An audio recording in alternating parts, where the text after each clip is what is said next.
Hello everyone, and welcome once again to another edition of the Mr. Warren Hayes Show.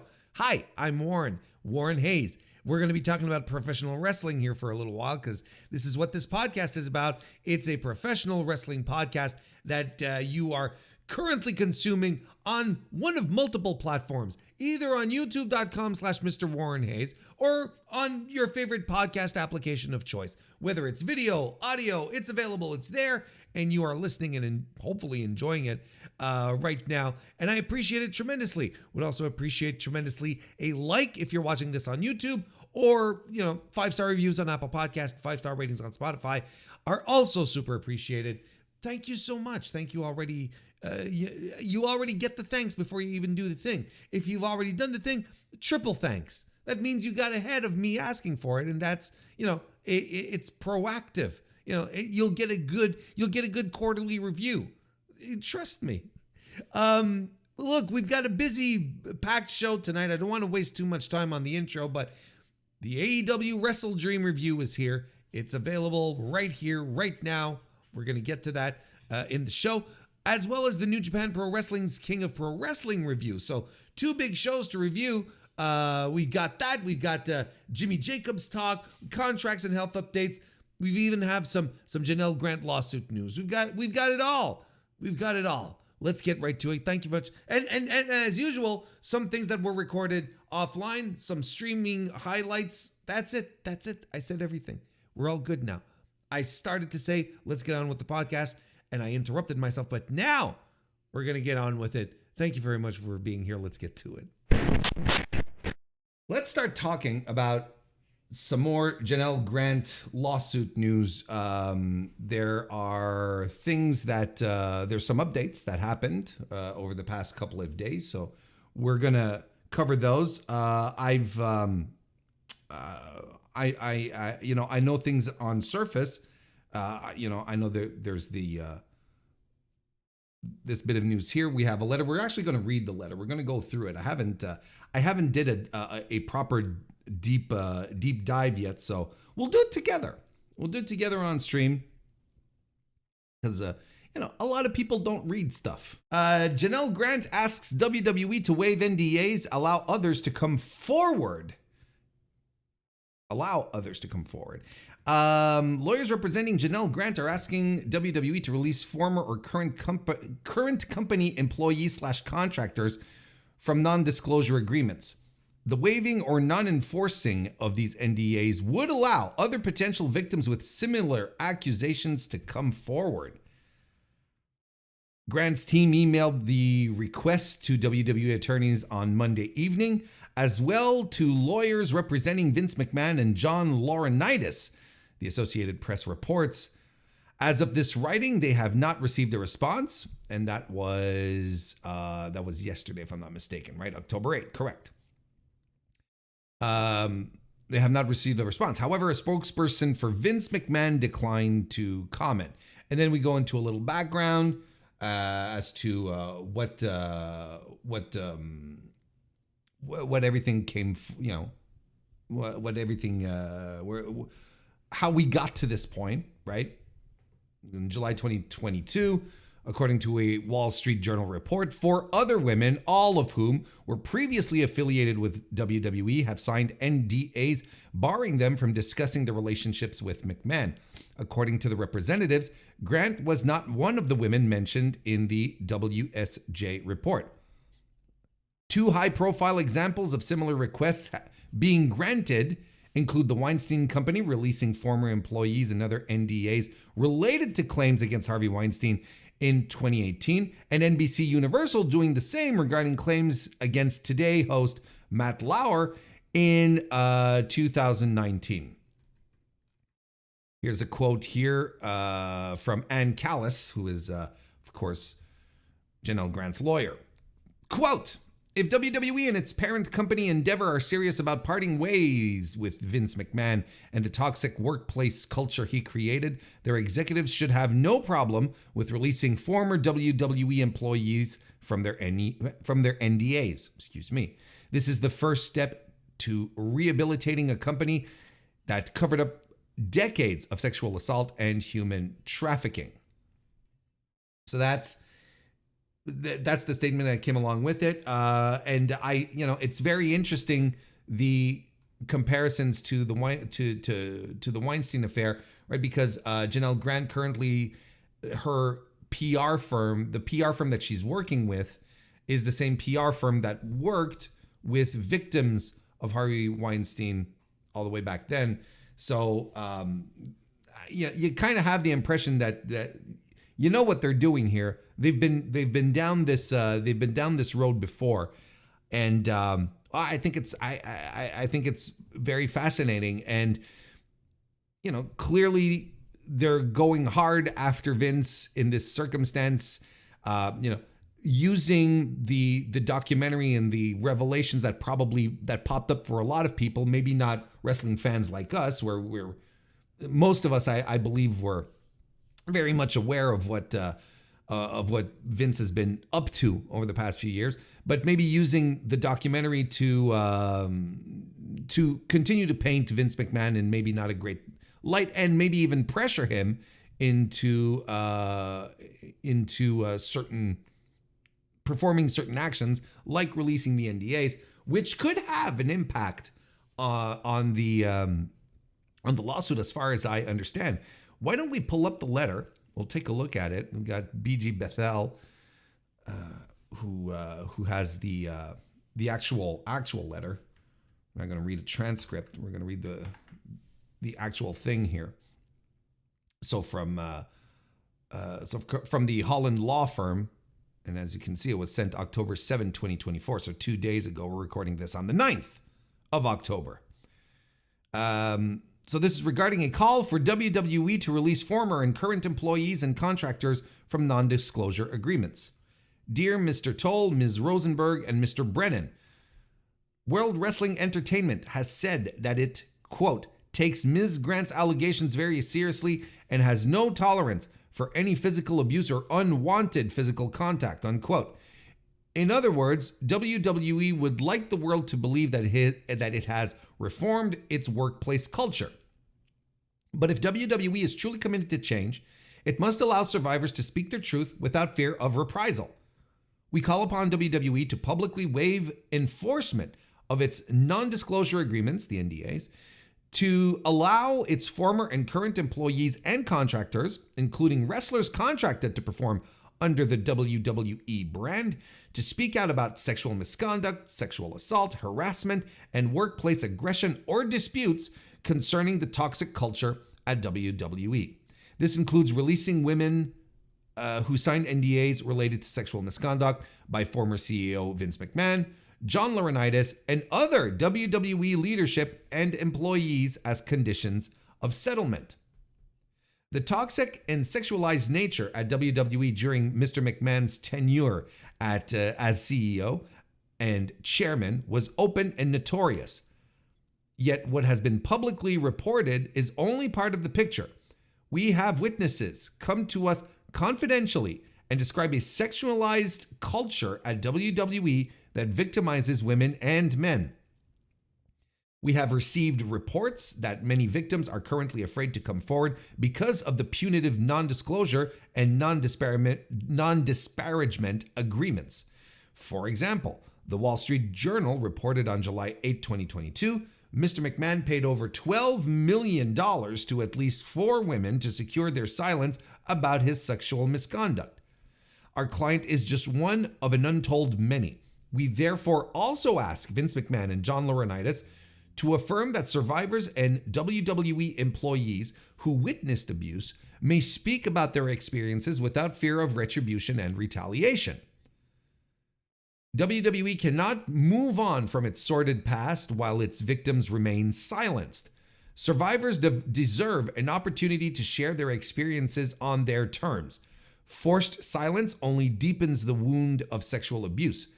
Survivors are re-victimized every time they are muzzled and forced to live in fear of attack from a multi-billion-dollar business that can hire an army of lawyers to bury them in legal fees if they speak the truth. Even unenforceable NDAs, like the one our client was coerced to sign, have a chilling effect.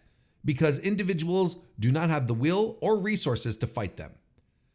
WWE must clarify that any NDAs that it has entered are not intended to prevent disclosure of sexual misconduct, abuse, or assault, and disclaim and waive any claims it may have under those NDAs if current or former employees and contractors choose to speak out. We urge WWE to quickly and proactively release its current and former employees and contractors from any obligations under any WWE executed NDA that would prevent them from discussing sexual misconduct, abuse, or assault during their time at WWE without delay. WWE wants people to believe the company has changed. This is its chance to prove it. And it is signed Ann Callis. And yeah, I mean, that's a very strongly worded request. And I guess the question is, why would they do this, right? And again, like I'm far from being a legal expert myself, but what exactly would what exactly would does the Janel Grant side gain in doing this? Well, they're putting more pressure on WWE and Vince to react, to do something.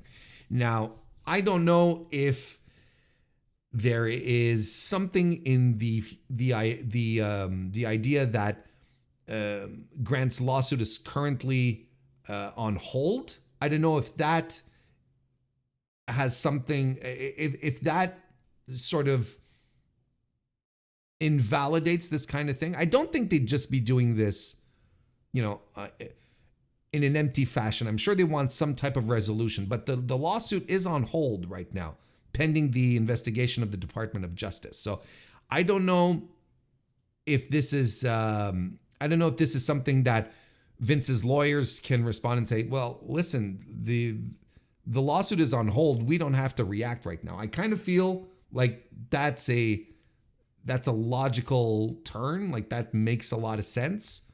I don't know why.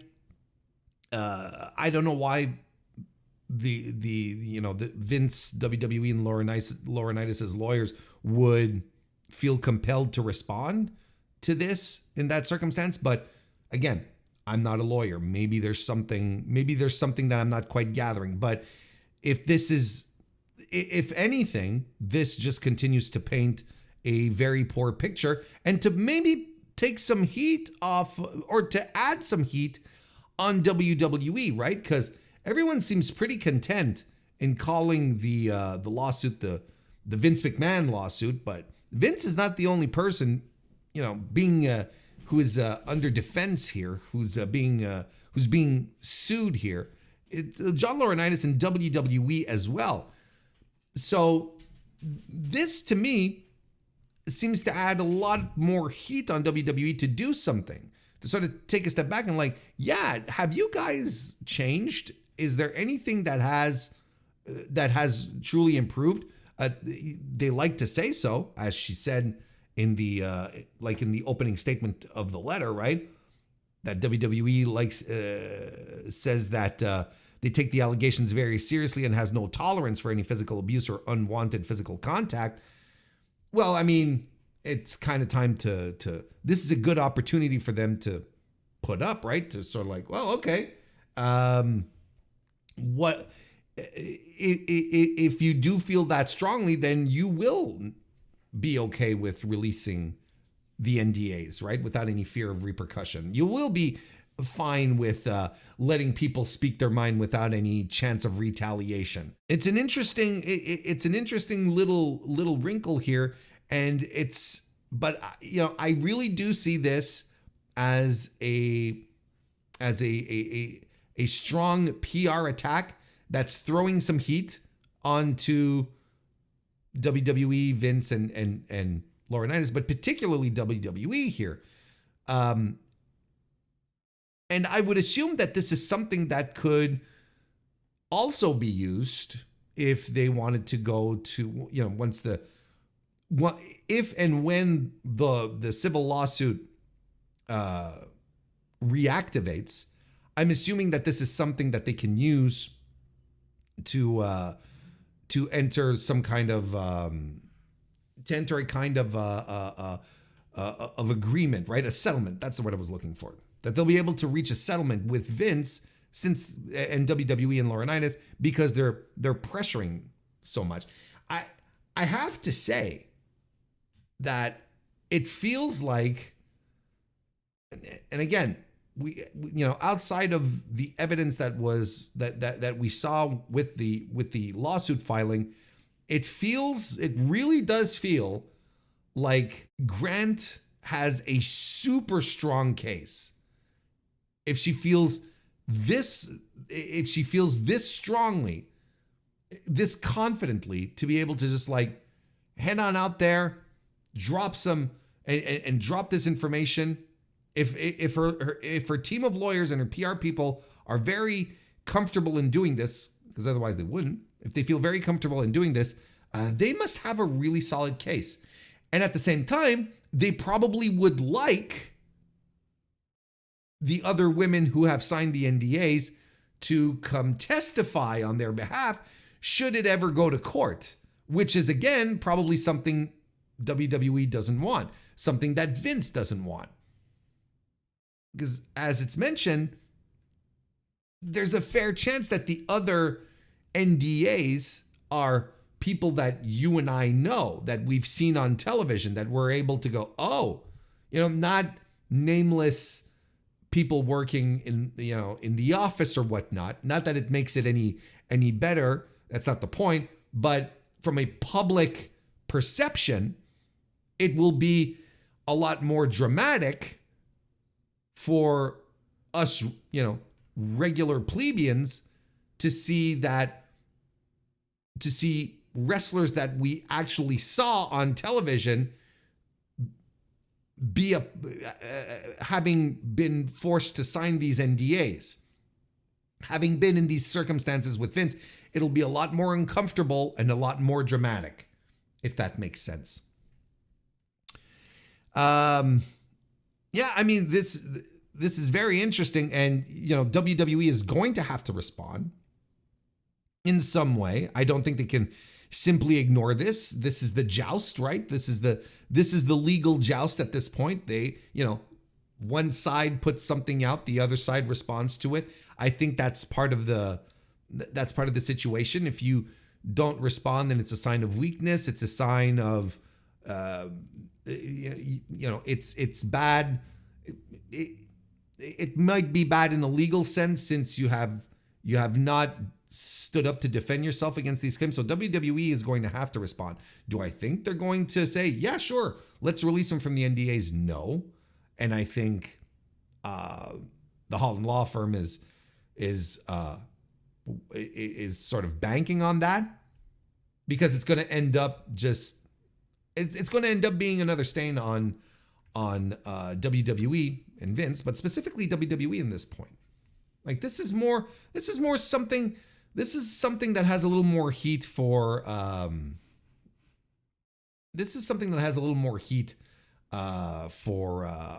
that puts a little more heat on WWE than anything else. So an interesting extra little tidbit here as we go on, and in the meantime, we're still waiting for the Department of Justice to do something, right? It's been a couple of months now at this point, and I think the stay is the lawsuit stay is until December, if I'm not mistaken. The one that they requested, that the DOJ requested. Yeah, we've got about a month and a half to go on this until proceedings on the civil suit can resume. Now, Janel Grant is asking the court to deny Vince McMahon's doctor's motion to dismiss. We're going to take a trip back here from about a month ago through in this article here that we are reading off of the Figure 4 online. Attorneys representing Janel Grant have filed a new legal motion in Connecticut State court today against Dr. Carlin Coker, physician and owner of Peak Wellness, Inc. This was on October 15, ergo today, which is when we're recording this. Grant's attorneys allege Vince McMahon sent Grant to Coker's medical clinic and sexually abused her with a clinic employee. This was in fact alleged in the original lawsuit complaint that was filed. It is also alleged that McMahon was given access to Grant's private medical records and was dictating her treatment at the clinic. Here is a quote from a press release that was sent to media. McMahon, who was in direct contact with Dr. Coker, obtained access to Ms. Grant's private medical records and dictated her treatments. A physical therapist at Peak Wellness joined McMahon in the repeated sexual abuse of Ms. Grant, including one instance in which McMahon defecated on Ms. Grant's head and forced her to continue engaging in a sexual act with the Peak Wellness employee. Yeah, that was a highlight of the. That was a highlight. Grant was a patient at the Peak Wellness from November 22nd, 2019 through April 15, 2022, and is believed to have been seen at the clinic more than 60 times. The filing further alleges that Dr. Coker repeatedly medicated Grant with unknown substances, unquote, sometimes given intravenously. On July 1st, 2024, Grant filed a bill of discovery in Connecticut court seeking access to her complete medical and billing records, along with communications between McMahon and Coker. It's kind of bonkers that you have to do this, right? Like it's your private medical stuff. You should be able to just call the clinic and say, send me the records. But no, she sort of has to bulk up and fight for it. That's kind of bonkers to me. In response, Coker and Peak Wellness filed a motion to dismiss on August 29. Today's filing seeks to have that motion denied. This is another quote from Ann Callis, who is, of course, Janel Grant's attorney. Imagine being at your most vulnerable and the doctor you are told to see only makes you feel worse. Our filing today makes it clear that Dr. Coker violated ethical and medical standards when he injected unknown substances into Janel's body and directed her to take unlabeled pills while dismissing her basic questions about those drugs. Peak Wellness owes Janel Grant answers, and the clinic's secrecy and evasion must come to an end. Yeah, you remember when we read through. We read through a lot of well, no, we didn't read through the Janel Grant stuff, come to think of it. I hadn't started streaming that way yet. But you know, there is a part in the lawsuit where she outright says, right, you know, she would ask Coker, like, well, what are you giving me? And he would answer with something like, well, don't you trust me? You know, that kind of stuff, you know. Just, you know, put your faith in me, sister. Everything's okay, kind of thing, right? It's like, I just want to know what you're injecting into me, you know, which is absolutely fair. Grant's attorneys request the following 8 categories of medical billing and billing records, be turned over by Coker and Peak Wellness. Ms. Grant's electronic medical records, including all associated metadata. Which it's so normal to want that stuff. Like, you should have access to that. Like, you should be just able to call and say, yeah, you know, you call any medical establishment, a pharmacy. You call the pharmacy, and I need the list of all the medication that you've been given out to me for the past 5 years. And they say, yes, sir, right away, sir. You know, I don't even have to call them. It's on my app now. Anyway, Dr. Coker and Peak Wellness's record-keeping and billing procedures. Payment records relating to Ms. Grant. Dr. Coker and Peak Wellness's payment arrangements with McMahon and or WWE. The purpose of Ms. Grant's prescribed treatments. The substance of Ms. Grant's prescribed treatments, which is bonkers. any communication between Dr. Coker and McMahon relating to Ms. Grant, and Dr. Coker's involvement in recommending Ms. Grant's attorney for negotiation of the purported non-disclosure agreement. Lawyers representing Dr. Coker issued the following statement to Post Wrestling's Brandon Thurston. Here's the quote. As counsel for Dr. Coker and Peak Wellness, we can confirm that Ms. Grant and her counsel have long since received Ms. Grant's electronic medical records in accordance with the law. Any statement by Ms. Grant and her counsel that indicates otherwise is simply untrue. Okay.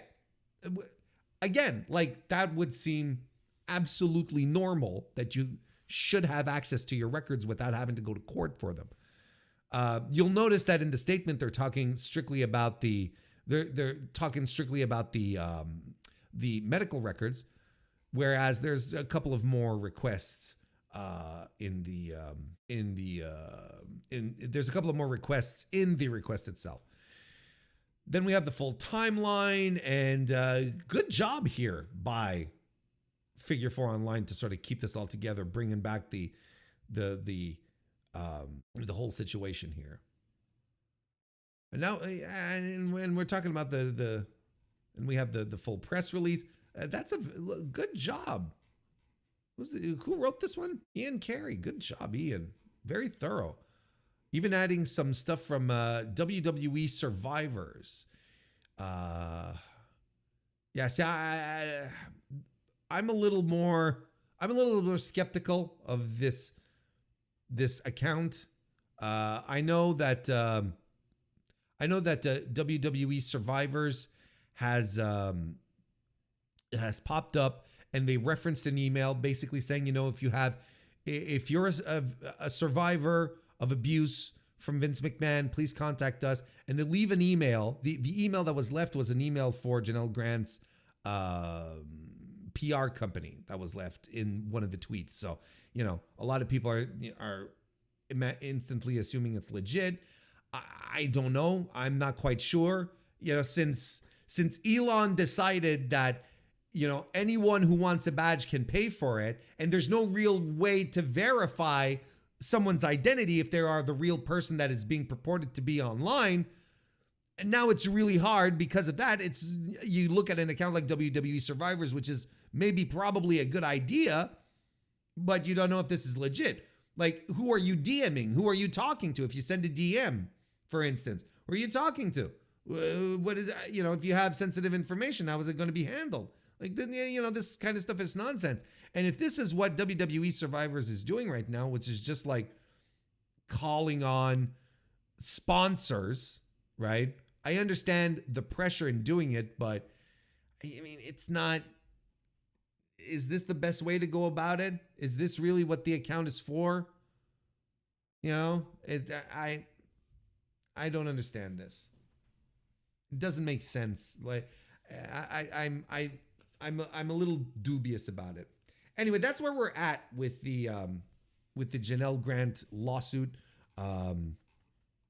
It was challenged, remember, by WWE. Maybe they even talk about it. Yeah, exactly. On July 25th, McMahon's lawyers argued that Grant's filing to get the records from Peak Wellness. They said that the filing in a state court violated the federal stay order related to Grant's lawsuit against WWE, John Laurinaitis, and Vince McMahon, filed in January.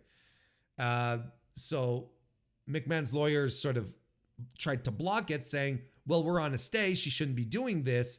But then a judge on August 6th denied McMahon's motion, stating that the action is taken in a Connecticut court, and that doesn't violate the stay order because that was done in a federal court. Then Coker responded, and so on and so forth. And this is where we're at right now on that little side quest in regards to this to the lawsuit. So another little extra bit of information, a little more news happening here. We'll continue to keep you posted. Of course, it's not a topic we're shying away from. Jimmy Jacobs is gone from AEW. This was reported just a couple of days ago. Brian Alvarez confirmed a Fightful Select report first came in on Friday evening, that Jacobs, who worked as a producer as well as being part of the writing team, resigned over the past week. According to the report, Jacobs had been burnt out as of late, and AEW is looking at the change as a way to freshen up the writers' room. Jacobs joined AEW as a producer in June 2023, previously a part of TNA's writing staff, and was also part of WWE's writing staff until he was fired after posting a picture with himself and the Elite. I think it was even the Bucks, right? Who were shooting footage for their YouTube show near where WWE was holding an event. It's a significant event, right? And we're going to put up this article here off of Wrestling Inc. that aggregated some extra information that added to the Fightful report. Because the thing that I think we need to contextualize, hey, holy smokes, BCP, nice to see you. Holy smokes, I haven't seen you in forever. That's really nice to see you. I'm doing well and hope you are too. Oh boy. Like suddenly, it's like a waft of nostalgia just popped on over. Here's the thing. This is what we need to contextualize here is that Jimmy Jacobs has often been, was referred to directly by Tony Khan as being his right hand, right? His right hand man. And it's been reported that Jacobs was flying around with Tony in his private jets, and that they were they'd spend a lot of time together, and then there was a lot of questioning as to what his role was, and that's where things get a little intricate. Where there's some people who absolutely said no, Jacobs has his fingers in a lot of pies here. He does a lot of work in creative, whereas others say, no, he just takes notes. He's Tony's assistant. He takes notes. That's what he does. So here's the stuff that was aggregated a couple of days later. We're doing this is an article published on October 14 that sort of coalesces a lot of information that has been gathered in that regard. So the split was reportedly amicable. Excuse me, can barely speak anymore. But a slew of reports have flooded in about alleged backstage disagreements, boasting claims that Jacobs was strongly against pushing Dan Garcia, among other stories. However, people shouldn't read into the negativity. I don't know why that's there. I don't know why that's part of the article. Why are we doing this analysis? Are we reporting, or are we giving an opinion here? Because yes, that is something that was thrown around. There were a couple of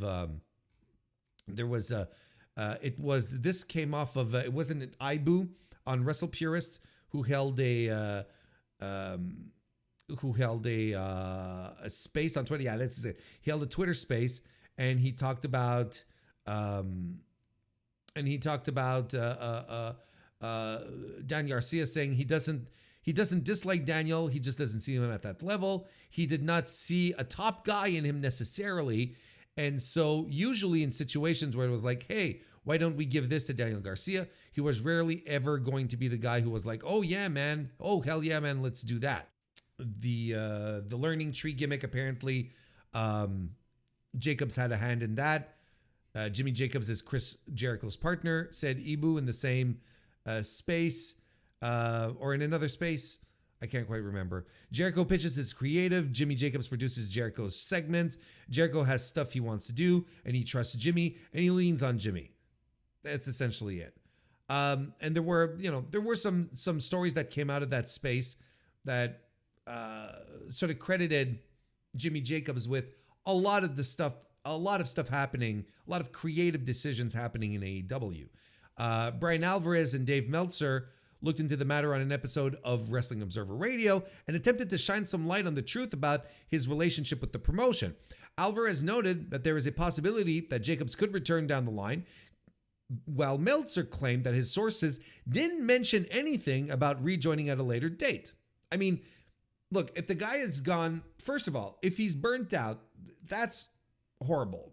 I mean, I know wrestling is a tremendous schedule, and being burnt out is not good. And if he needs to step back and, reclaim his mental state and just get healthy again, get things back on track, he needs to step away and take some time. Sometimes it takes a lot of courage to do that. So good for him. Like if he's good for him if he's focused on himself. And and if it is a burnout, he could come back. Of course he could come back. Alvarez said it himself, there's a possibility he could return. He's feeling better, gives Tony a call back, and I'm like, brother, I'm good to go. Well, there you go. Despite the unlikelihood of a return, though, nothing bad has been said about the Ring of Honor veteran. Meltzer said, I was just told that the guy, aside from Tony Khan, that goes to every show, I think Jimmy Jacobs went to more shows while he was there than anyone.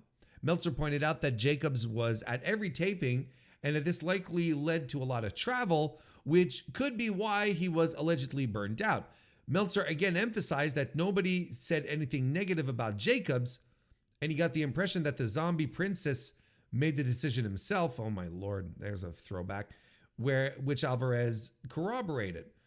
He did make it clear that he did not do nearly as much writing on of the shows as people think he did, Meltzer added, noting that Jacobs still works closely with Khan. He was technically not in creative, but was an assistant to Tony, but he did suggest ideas in creative. So essentially,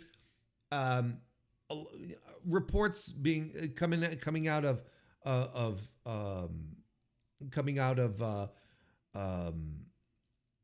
the Observer side of things, basically saying, relax, like Jimmy Jacobs was not like this,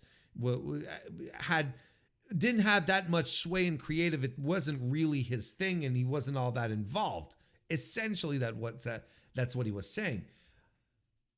But that's not what I had heard in the past, and I think I don't know where exactly to position myself, because you've got Dave and Brian saying this, but I hear the complete opposite. And you can just turn to Joe Lanza, who did a bit of audio over the weekend, over on the flagship Patreon, where he basically said exactly.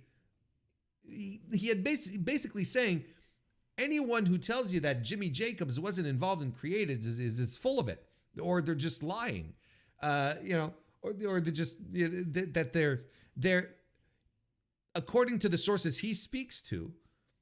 This is what he said in his own audio.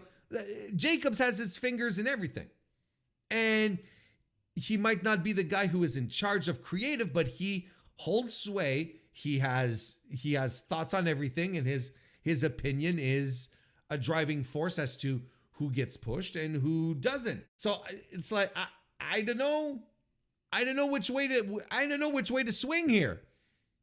But I had been hearing this, and Lanza says that, talking to numerous sources directly from AEW, talking to other insiders, everyone corroborates that Jimmy Jacobs was a driving force in AEW's creative. So even if Dave Meltzer,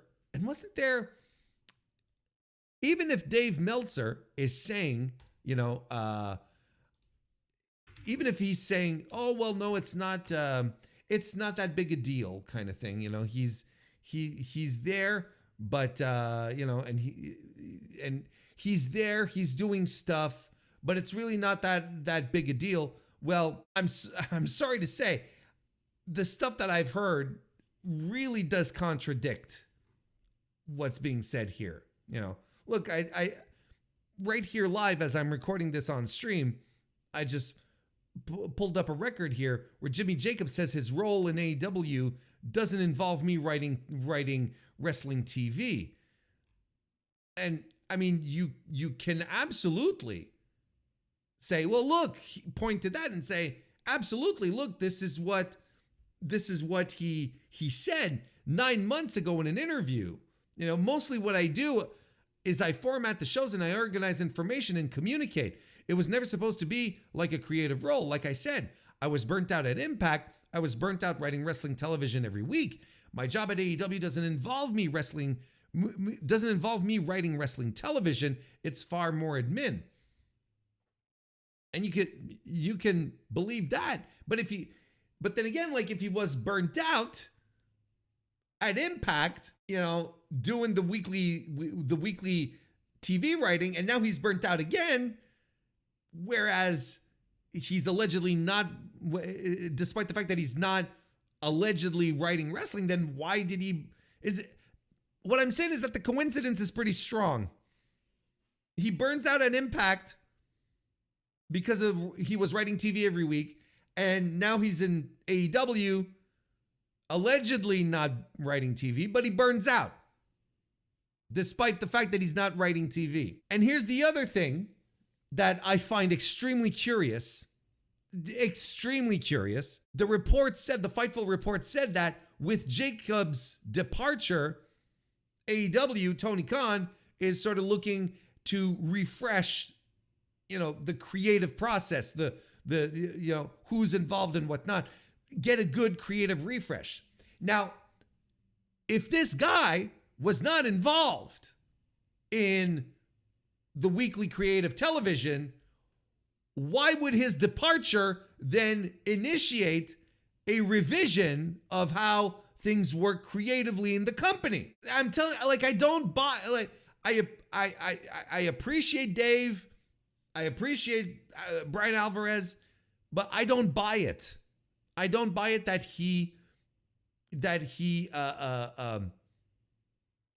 I don't buy it that he wasn't involved. Now, will this refresher, this restructuring, whatever you want to call it, of creative in AEW, are we suddenly going to see massive changes on TV? No, I don't think so.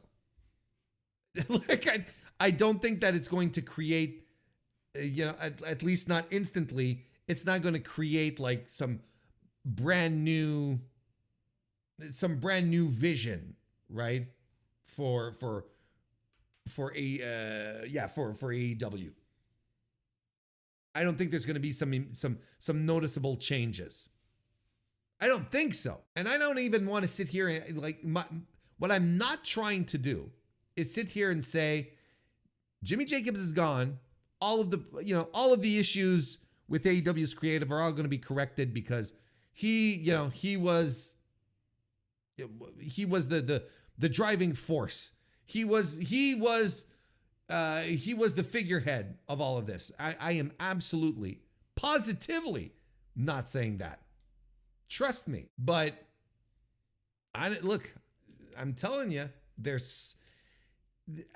I think a lot of people are purposefully underplaying the role that Jimmy had for some reason, and because I promise you, everything that I had heard up until this point was the complete opposite of what Dave and Brian reported. I don't know, but I don't think. Here's the thing. Here's the one thing that we always have to remember, right? Because a lot of people like to, when things didn't work out for a segment, they'd like to point to someone, and usually for AEW fans, it's going to be Jimmy Jacobs. Oh, this sucked. It was a Jimmy Jacobs segment or a Jen Pepperman segment, right? And that's fine. Whoever you want to toss blame to is okay. But ultimately, never forget this. Ultimately, it befalls on Tony Khan to make the decisions, to take something and stamp it and give it the go-ahead so that it ends up on his TV. So no matter who you have in the creative room, no matter who you have in there pitching ideas, trying to come up with stuff, there's always one guy at the very end who makes the call. Like Joe Lanza said in his audio this weekend, There's one guy who has to have a creative vision and has to communicate this vision. One leader at the top who's making the choices. And he has the vision of where he sees the show going. Now, if people come in with all sorts of different pitches and there's no rhyme or reason to it, and he's saying yes to everything, well, whose fault is it? It's the guy in charge. That's usually what happens. If a director can't bring all of his elements together to make a cohesive movie, generally it's the director who's going to get the blame. So this is where we're at with this story, right? This is where we're at right now. And, you know, Leon Ford in the chat says, I hope you're wrong about creative not changing. And by the way, hi, Leron. Nice to see you. Welcome to the chat. And, he says, I hope you're wrong about that because we still need a refresh on the women's side. They taken a step back since All Out. Again, like I don't see a systemic change. I don't think there's going to be instantly some stuff that's going to change because I don't know if Jimmy Jacobs, I don't know if people are ready to abandon the visions that he had, especially the guy at the top. Because if the guy at the top accepts this vision for his pro wrestling, well, we're just going to continue down that track, and it's going to be fine. It's going to be exactly what it is. So anyway, he's out of the picture, and I don't think. Look, they said he resigned, and I think it's pointless to speculate as to whether he was or not. I think there's some, if you were to ask me, well, what do you believe, Warren? Well, I believe it's true. If he was burned out, then maybe he's like, I'm done. I'm good. Maybe he just needs to walk away from wrestling for a while. Maybe that's just it. Gets burned out at Impact. Gets burnt out here. Maybe he's just like, okay, you know what? I'm good here. I need to step away from this. There's no reason to believe any conspiracy, any thought that he might have been fired, and then, we'll say you resigned just so that you can save face. I don't think there's any reason for that. There's nothing that leads me to believe that he was fired. Now, there might be information that I'm missing, right? Of course. But if you take this at face value, he was burnt out, needed to step away. That makes sense. I mean, they could still all be making this up, but I don't see why, other than just wanting to protect Jacobs on his way out, which is fair. Don't get me wrong. It's also fair. Here we go. Contract news. We're going to start with some really big news that came out of the King of Pro Wrestling show over in New Japan this weekend. Hiroshi Tanahashi has declared that he is going to retire in 2026, even going as far as to reveal the date of his final New Japan match. Let's read the article off of Figure 4 Online. During today's New Japan Pro Wrestling King of Pro Wrestling show, Tanahashi marked his 25th anniversary in wrestling by teaming with Shota Umino and El Phantasmo to defeat the House of Torture's Evil, Yoshinobu Kanemaru, and Yujiro Takahashi. After the match, he announced that his final bout will take place on January 4th, 2026 at the Tokyo Dome. Tanahashi promised to give everything he has until then. He was then ambushed by House of Torture with Evil standing over him and declaring that he will be the one to decide when Tanahashi's career ends. The 47-year-old made his debut in October 1999. He was one of the new Three Musketeers, along with Shinsuke Nakamura and Katsuyori Shibata.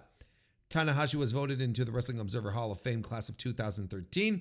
He won Wrestler of the Decade for the 2010s, was Wrestler of the Year each year from 2011 to 2013, Most Outstanding Wrestling from 2012-2013.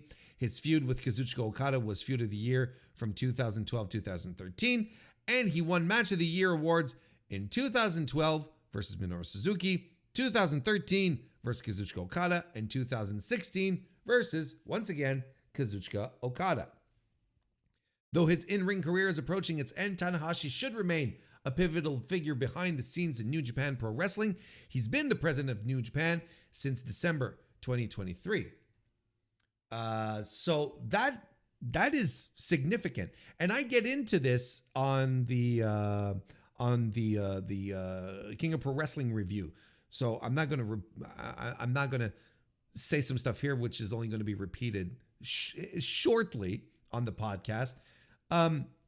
But it's nonetheless a huge event. That a guy who is inarguably one of the greatest of all time, a guy who has transcended the ocean between Japan and North America, to be a guy that even the most stalwart North American focused wrestling fans know about and understand his significance, is calling it quits.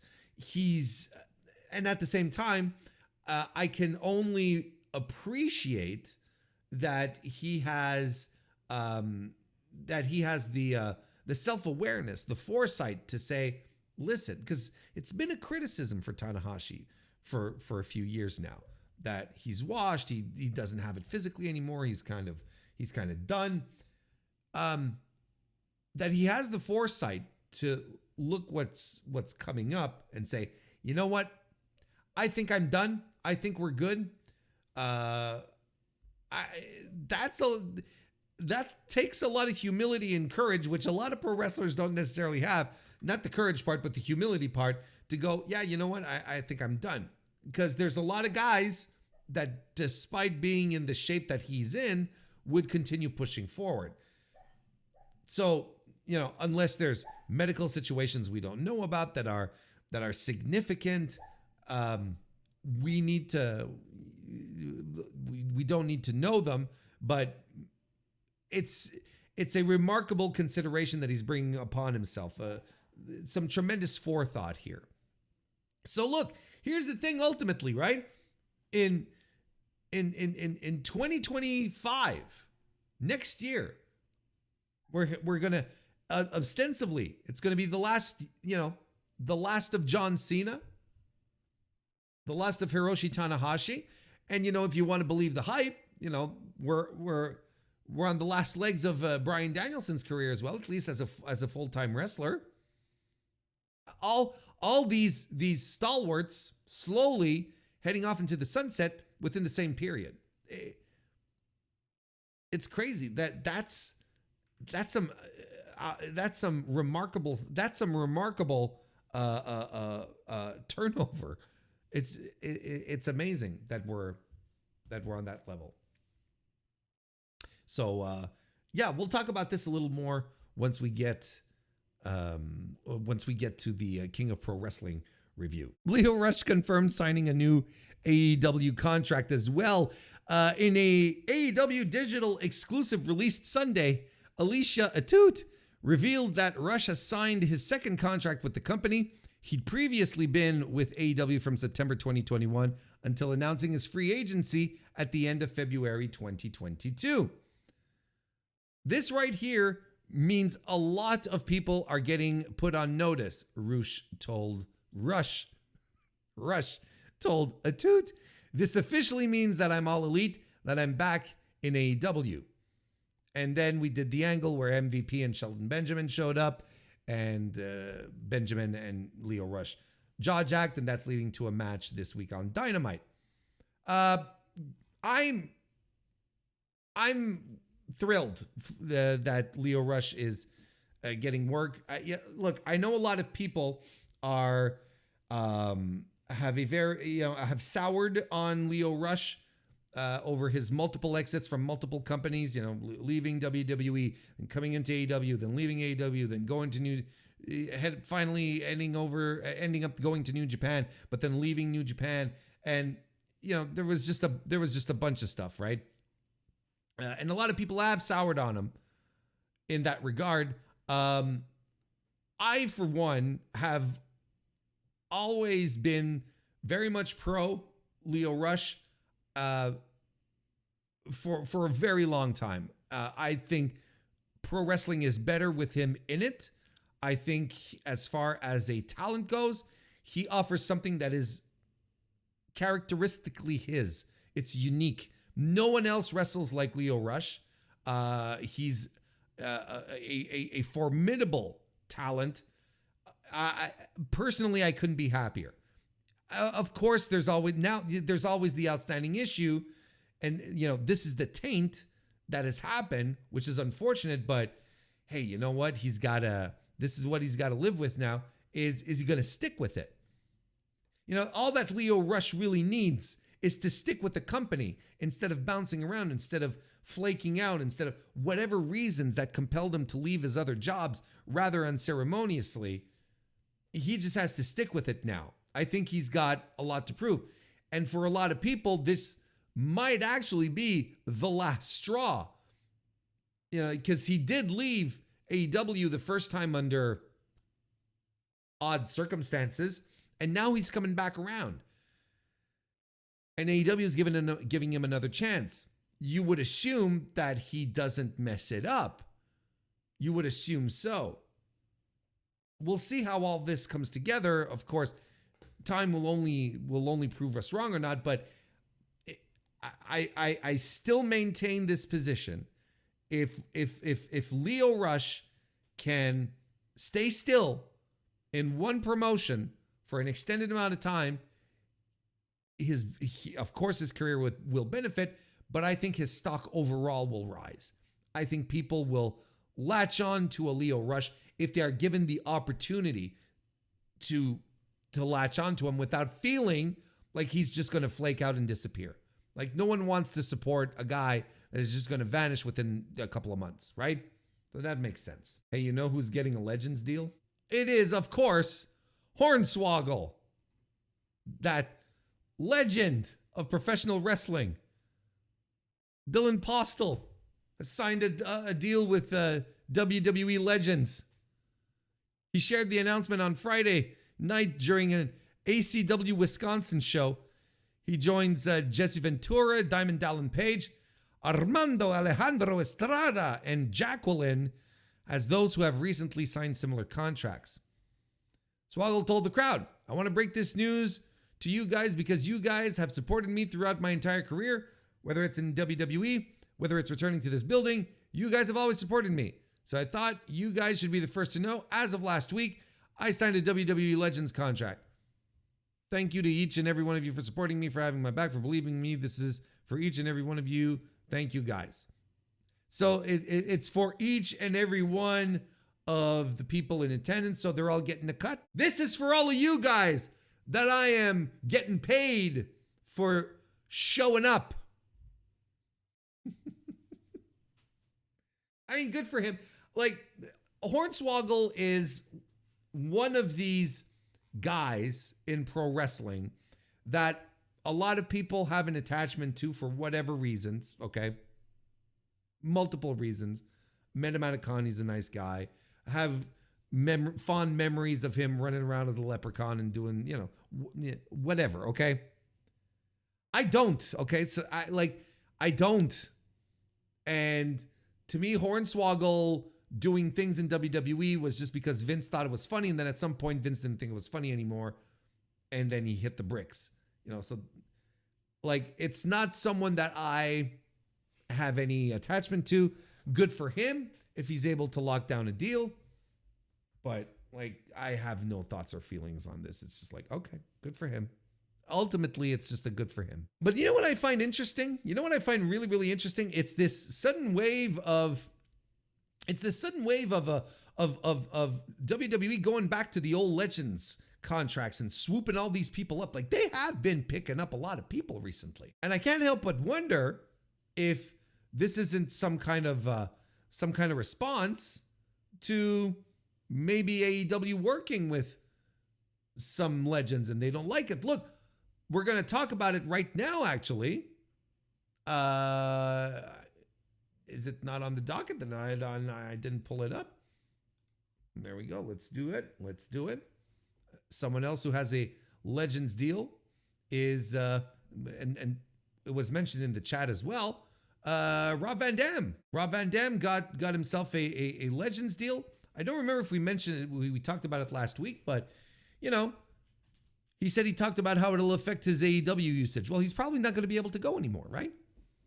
Like, I mean, I think that's pretty much the deal at this point, is that he will not be able to be a part of AEW programming at all moving forward. Because look, in the article here on Figure 4 Online says it, right? RVD has wrestled 6 AEW matches, sporadically appearing for the promotion since August 2023. He told Cheap Heat Productions, which is, I guess, a podcast he was on, while he's able to wrestle for AEW, his Legends deal with WWE means AEW could not put him in a video game or make an RVD action figure. I doubt that. Like, I'm pretty sure, Rob, if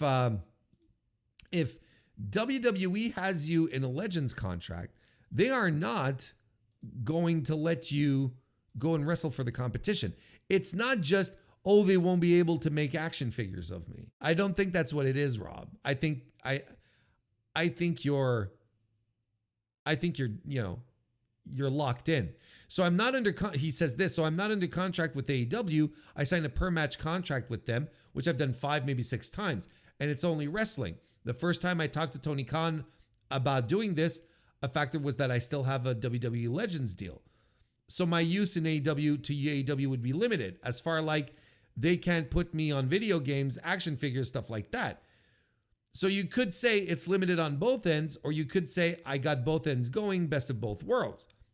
Or you could just say RVD does whatever he wants. I find that hard to believe. Like, that would be a remarkable amendment to the contract. Oh, you can do appearances with us. You can come hang out in in the arena for shows, and we'll put you on TV. But you can also go wrestle elsewhere. That doesn't sound like a WWE thing at all. Thought he said he's had a Legends deal for a few years. Yeah, that's pretty much what he said. But at the same time, it's Rob Van Dam, a pro wrestler. Wrestlers lie. I think RVD, if there was a guy who was going to say, yeah, sure, I can wrestle. I can still wrestle in AEW. It doesn't matter. Like, it's that guy, right? He's a worker. What do you want? Yeah. I find it extremely curious that, so does this mean that DDP can show up on AEW programming? Is that what we're saying? As long as it's just to wrestle? I still find it weird that recently WWE's been scooping up some of these old legends and keep, sort of making them their own, as if, to keep them away from the other guys. I can't help but think about that. Can't help but put that in perspective. They see how they handled Sting and how Sting's retirement and was handled, and that it received pretty much universal acclaim. Maybe WWE is now like, you know what, we don't want them doing this with just about anyone anymore. We're done here. Start reaching out to. They didn't reach out to Rico Constantino. I'll tell you what. We also learned that Jesse Ventura signed a WWE Legends contract. I feel very good about it, he says. Of course. He's making money. Probably oodles of money.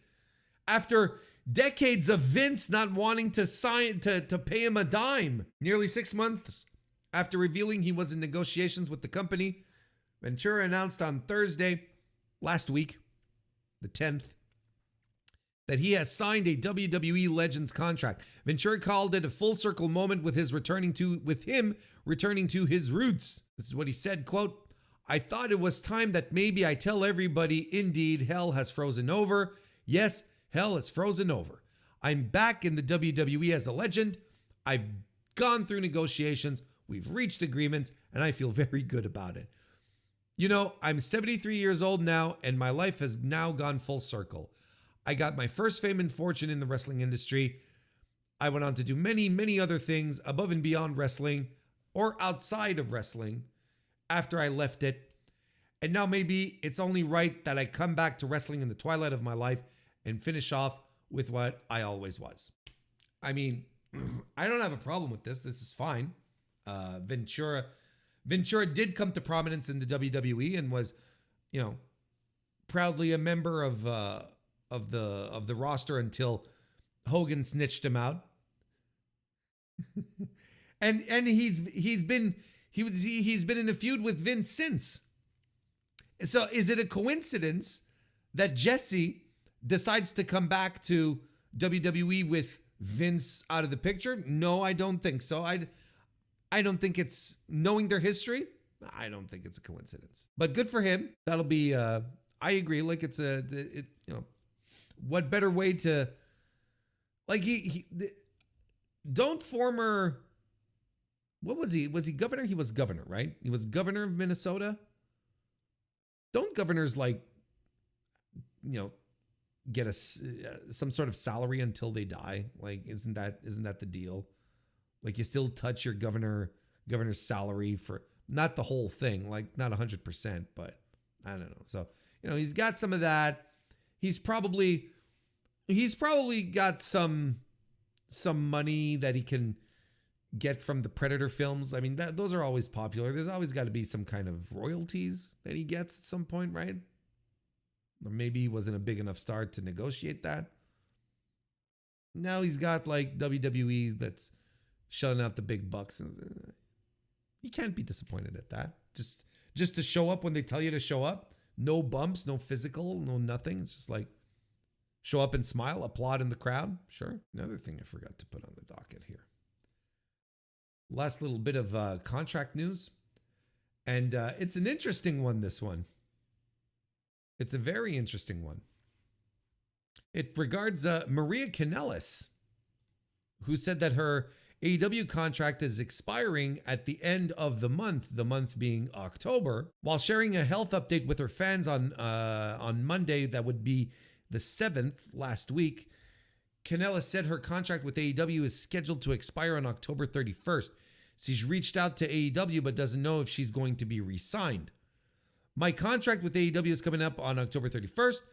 I've reached out. That's what she said, of course. It's her quote here. I've reached out to them to find out whether or not they are going to be signing me, but I haven't really heard anything yet. So, of course, that is weighing on me as well. And on top of the surgery that she has to have, where they found a mass on her adrenal gland. We don't know if it's cancerous or not. So, I can understand that it's a very, very, very, very stressful time. And then she came back, as this update explains here. She came back, posted a tweet saying the following: for those asking, I will be accepting interviews about my time and treatment in AEW after October 31st. I will be able to start taking bookings 6 weeks after my surgery, so starting the second week in December, and then drops her booking email. Now, this is a very interesting little statement that she puts out here, saying, I will be able to talk about my time and treatment in AEW. That's a very ominous message, as if she has some bad things to say about the company. She's ready to spill some tea. She's ready to dig up some dirt. And it's also a pretty interesting, it's also a very interesting negotiating contract at the same, not negotiating tactic at the same time, where she can be like, hey, I'm ready to go public with some stuff. Spill some tea, as I've already said. Maybe y'all should be giving me another contract.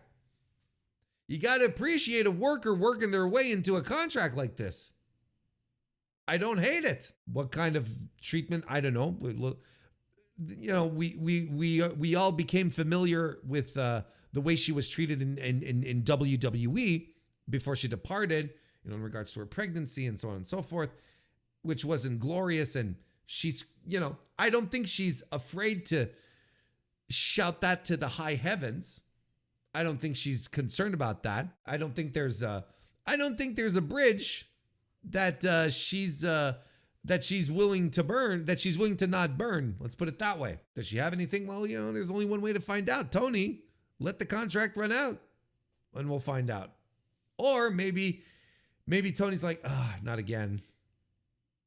And suddenly finds a little something for her to do. So yeah, like it's an interesting little wrinkle that's been added here in this little contract situation.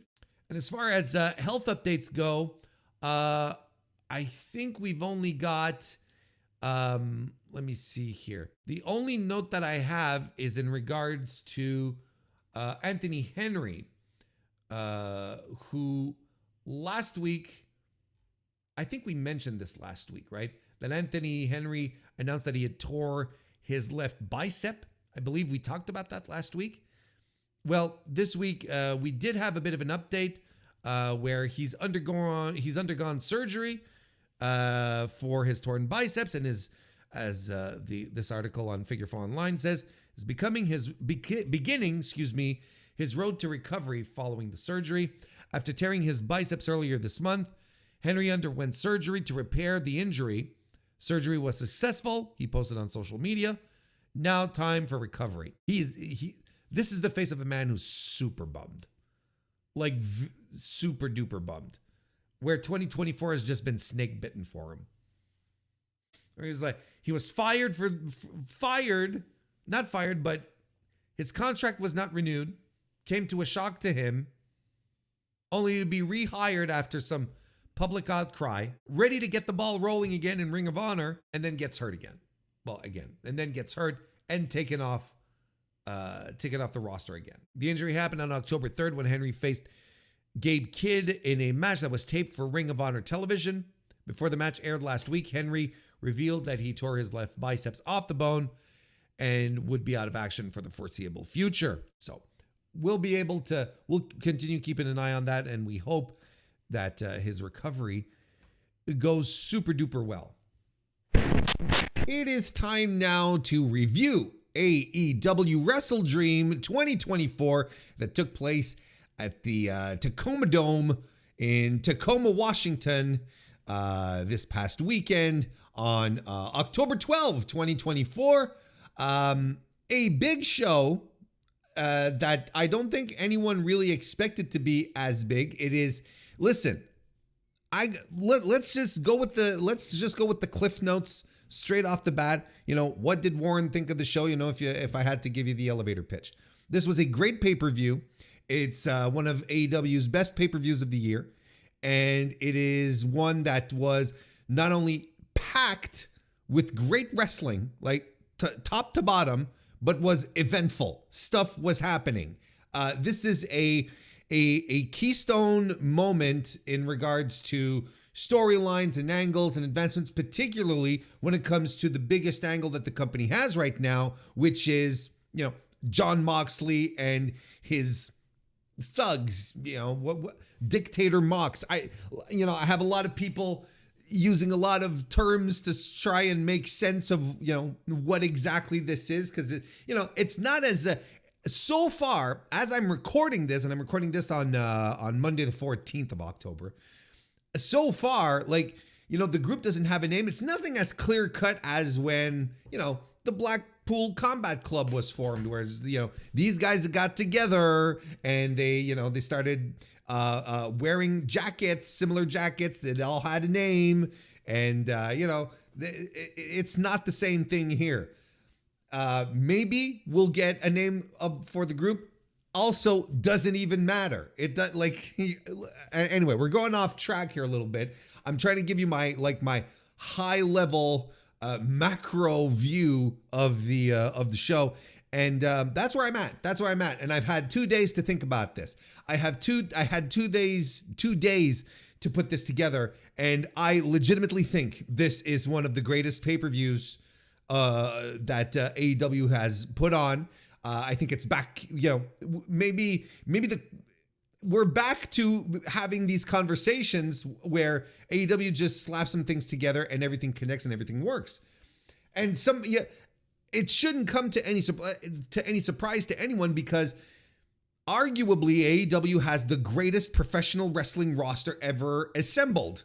In the history of pro wrestling. I'm not talking about the past 5 years, 10 years, 50 years. I'd say all time. When's the last time has a roster been this awesome and as far as talent goes, just complete, just from top to bottom. That's why sometimes it's fascinating when we have these, when we have, the week-to-week dynamites with less than stellar matches. You kind of scratch your head at some point and you say to yourself, this should not be happening. Like there's no reason for this to be happening in this company. And then they slap together a pay-per-view like WrestleDream, where a lot of matches, let's be real, came together fairly quickly.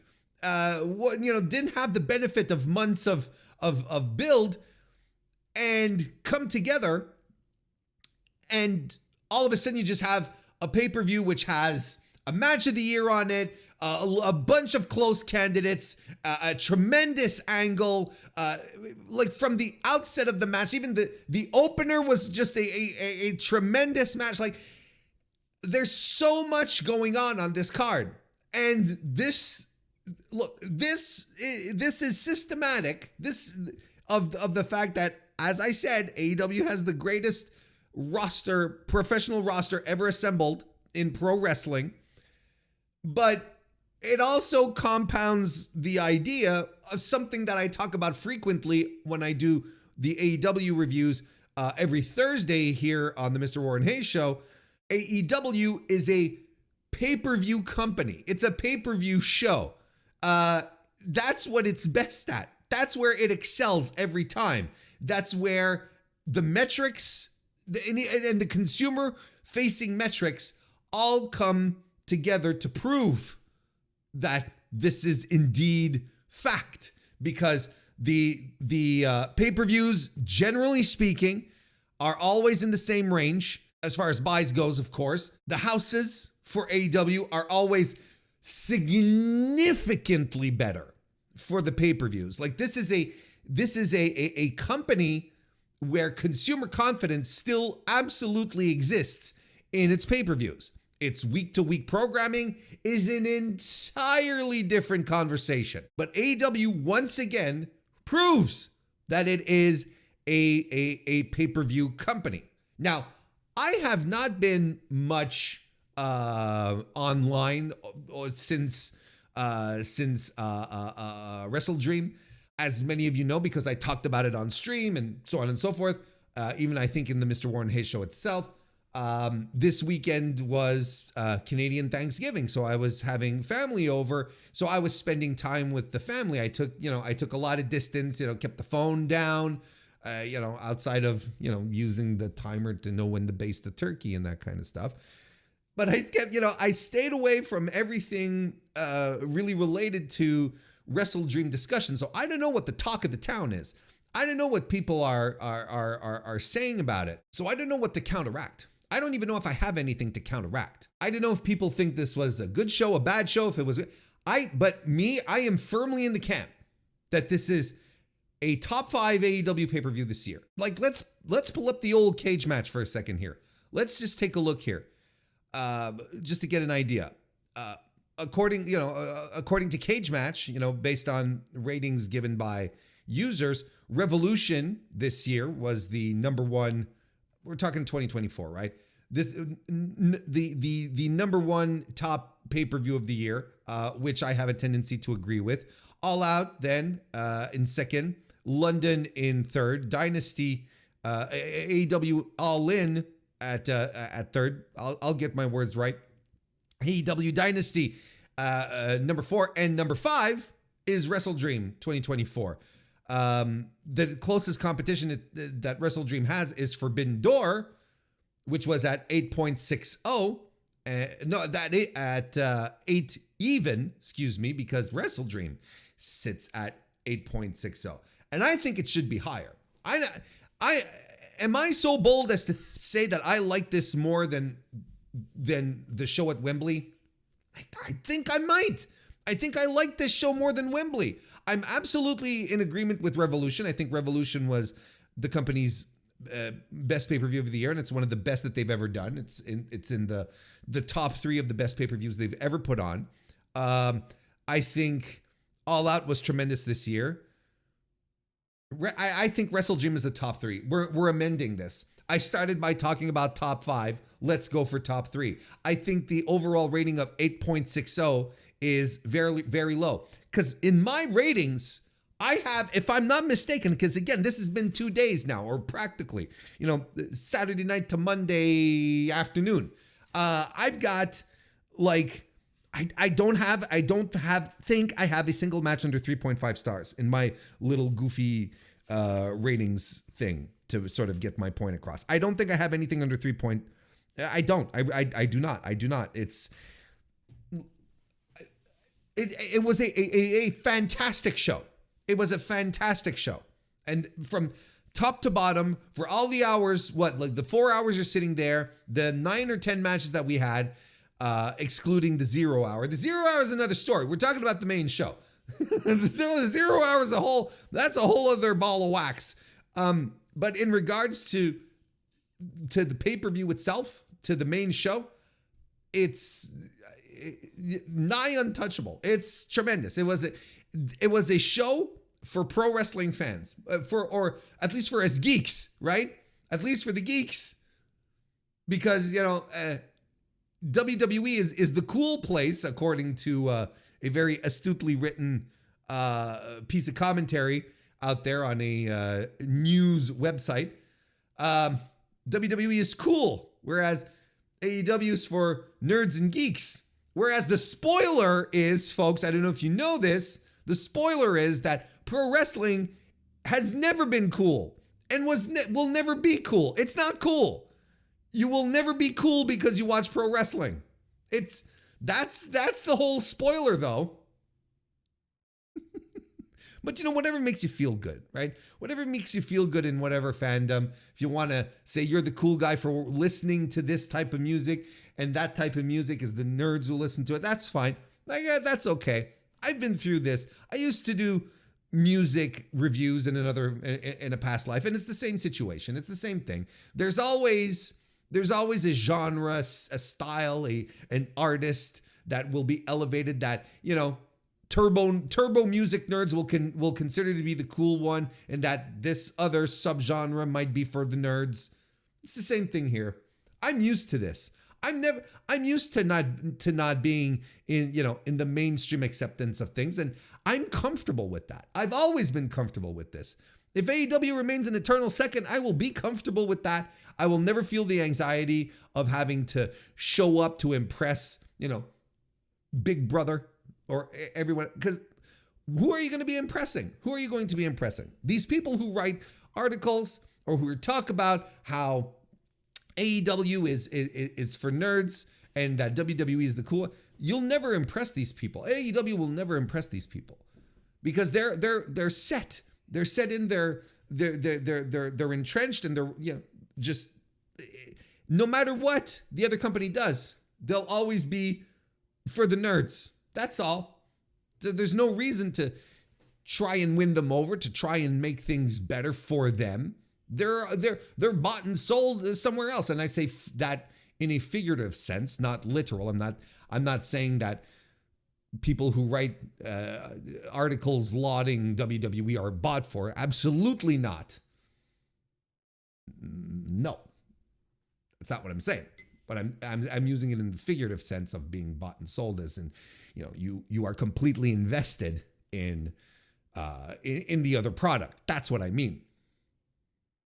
But listen, I'll tell you one thing: if AEW is for nerds, if it's for turbo nerds, that's fine. I know I am a turbo nerd wrestling fan. I know I am. And if this show was made for me, thank you. Finally, something for me. This show was for me. And I am completely comfortable in that. But hey, listen, 8,000, what was the attendance? 8,045 tickets distributed, according to our pal over at WrestleTix. I have no doubt that was the case. The Tacoma Dome, I wouldn't say, I mean, it looked fuller than a lot of recent TV shows. How about that? Just like for instance, this past Wednesday. It's a good number, and much better much, much better than any recent television that they've been doing. So again, like, this is where the money goes because people believe in the pay-per-views, because the pay-per-views are more than often they are top tier quality. So the trend on that end continues. If you want to spend money to go see an AEW show, well, it should be for a pay-per-view. That's the meaningfulness of it. But yeah, 8,045, like I said, like that's it. It's more people than this past Wednesday than what they usually get. And I know, and again, it's something that I bring up quite a bit on the Dynamite reviews. You should watch them or listen to them. Every Thursday, they're available on the dot. Every Thursday, boom, they're right there. I talk a lot about AEW's attendance woes because that's what they are, and its impact, right? And I've said it for a while. It's like, the minute that AEW lands a TV deal, will attendance figures even be that big a deal? Because right up until recently, AEW still required, to make some money and to keep itself going.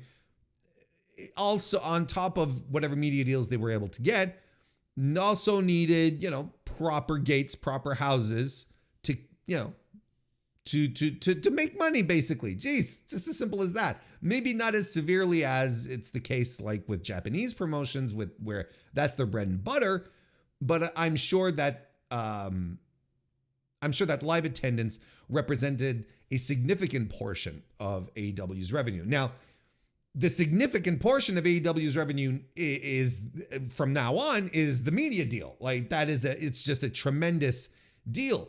Does this mean that AEW needs to concern itself less with live attendance from an economic, fiscal point of view? I would say probably. And I'm just throwing that out there. I think what they might be in a position where whatever attendance they're able to generate is just like extra cash in the pockets, or good for PR. Because you always look better when you're able to sell buildings out. Look, I don't have to tell you these things. You know what. You, my A+ audience listening to this D-List podcast, what a full crowd, on TV specifically, what it means, how significant it is to coming across as being hot and being the right flavor of ice cream you should be eating right now. So essentially, it might just be some extra cash, and they'll be happy to get that extra money, right? And then I'm sure they factored it in, but the most of their money is coming from the TV deal, which is how wrestling works these days on television at the very least. But nonetheless, as I talked about just this past week, smaller houses, that aren't as packed, don't come across as exciting for the viewer on one end, but also impact how your wrestlers react and feel and go at it, right? Like, that's just normal. Wrestlers feed off of the energy from a crowd. So to a degree, I'm not really surprised that the show that we got on Wednesday was fine, but you could feel the energy being a little level off because there weren't even 2,000 people in the building on Wednesday. Whereas here, you've got a crowd of 8,000 who are into it, and maybe just because of that, it felt like everyone was just giving a little more, giving a little extra. There's some matches that were elevated because the crowd was so hot for it, because the crowd was into it. There were moments of matches that just felt better because the audience was into it. And you achieve that by having bigger attendances, fuller venues. That's just how it goes. So 8,045, is this a sellout? No, but it's a good crowd for a wrestling show, for a national televised traveling brand. Absolutely. It's a very good house. I'm sure they're happy about it. And I'm sure the wrestlers, the performers, I'm sure they were happy about it as well.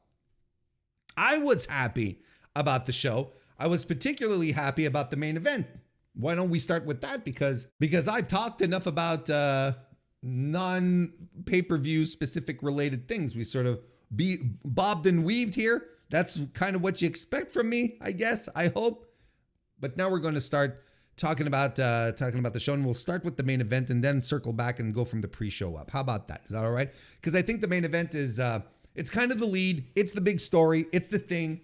Jon Moxley defeated Bryan Danielson to become once again AEW World Champion. I believe, if I'm not mistaken, this is Jon Moxley's 4th title reign. That is correct. Look, a tremendous match. Like, big picture thoughts about the match. It was incredible. It was a brilliant piece of story where Mox was indeed in this vibe where he's looking to just like terminate Danielson, just to get him out of the way, doing him a favor, whatever are the true motivations as to why Jon Moxley is doing this or not. Maybe this was the true motivation. He has given the impression that there are other forces at work, at the very least, that it's not just, to be doing what's the word I'm looking for? A mercy killing, right? Which is what he's been presenting his match with Danielson as, it's like, I'm going to send you home. You're done. You're going to be fine.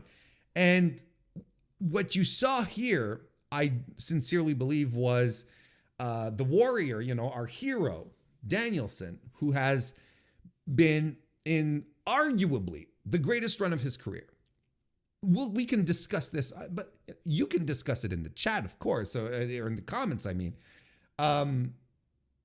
But we can talk about this point maybe on another occasion, maybe on a live stream or whatever. But I sincerely believe that the past 18 months have been the greatest singles run that Bryan Danielson has been on in his entire career. Coming in, being a backbone of this company, having these tremendous matches upon tremendous matches, an international superstar, revered wherever he goes.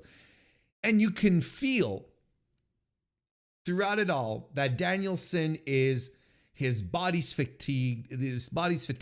Psychologically, he seems burnt. Everything just feels heavy-handed. You're happy for Danielson, but you can also feel, particularly in this match, that we're not getting full American Dragon here. We have a Bryan Danielson who is battered. He's exhausted. Even before he became world champion, he was already on this impossible run. He's been doing this for years when doctors have been telling him he needs to slow down, he needs to stop. He was talking to us in the lead up to All in London that he was going to need surgery by the end of the year, that, he wants to spend time with his family and so on and so forth. And this everlasting story about his career wrapping up as a full-time wrestler. It's coming to an end.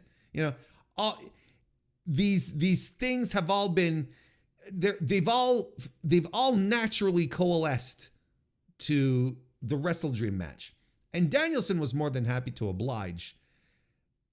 If he needed to tell another story, if he needed to tell the tale of Bryan Danielson, invincible wrestling legend, he would have cranked up his mental game, his physicalness.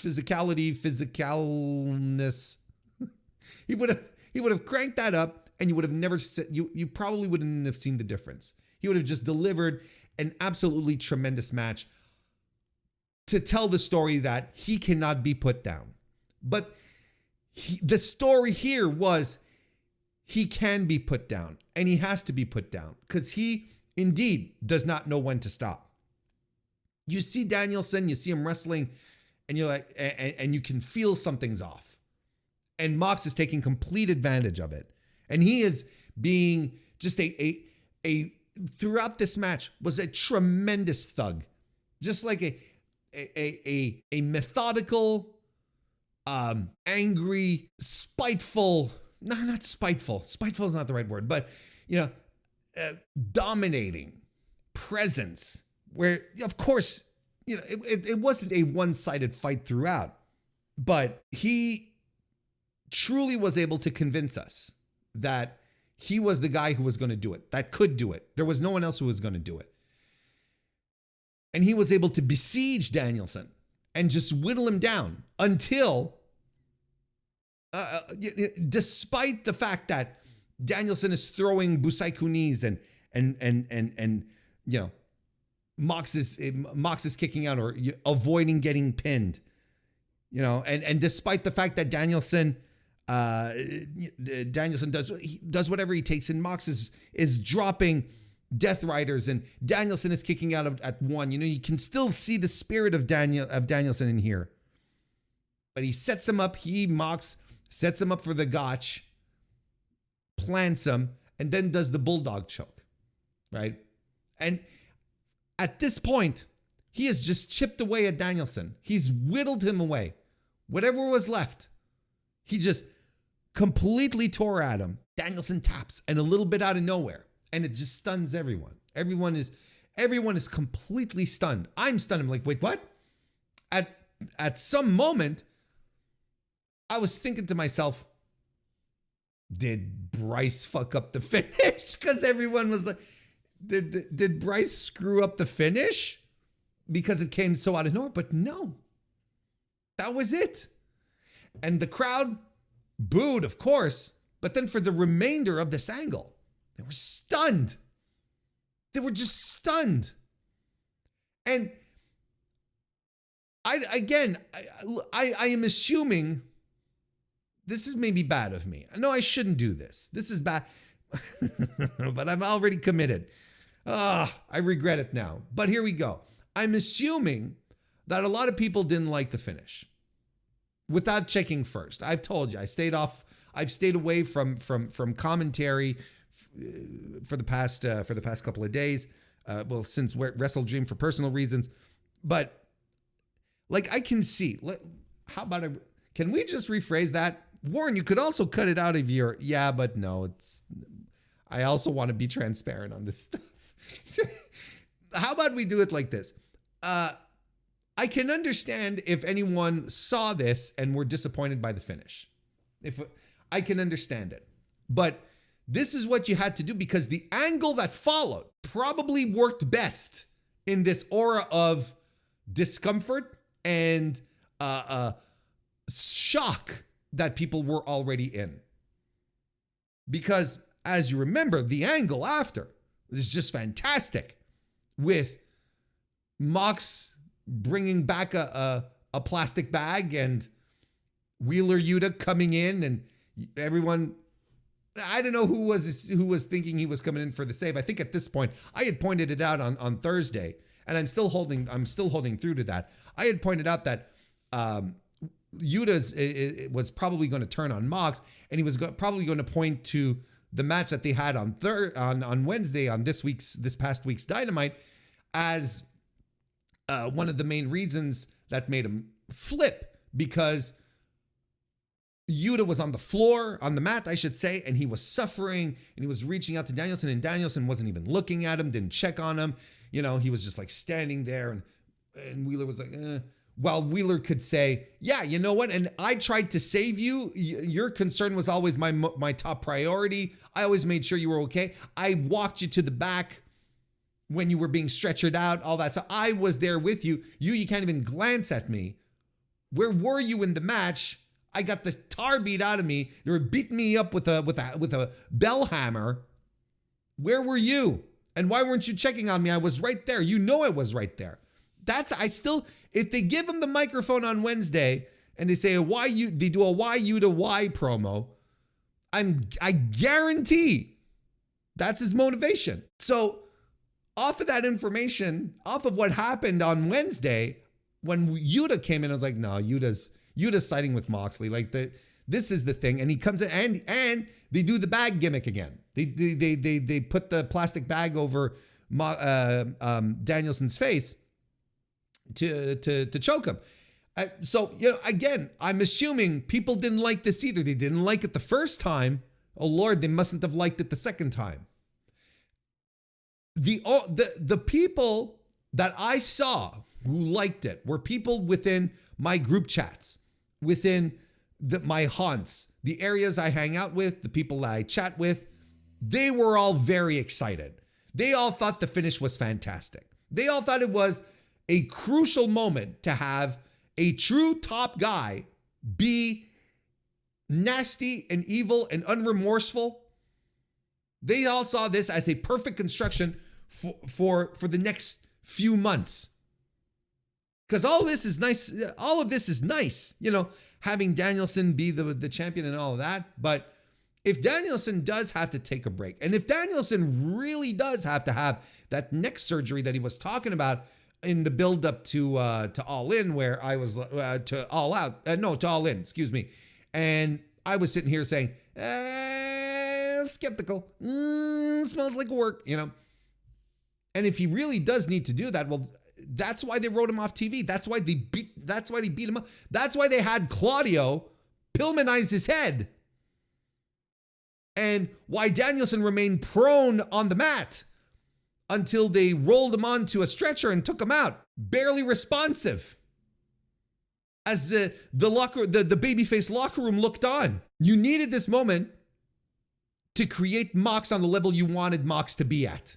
Mox can just be a nasty little heel. No, what he had to do was take out the top babyface of the company. Argue with me who the top babyface is if it's not Danielson. Go ahead, I'll wait. So, okay, Swerve maybe.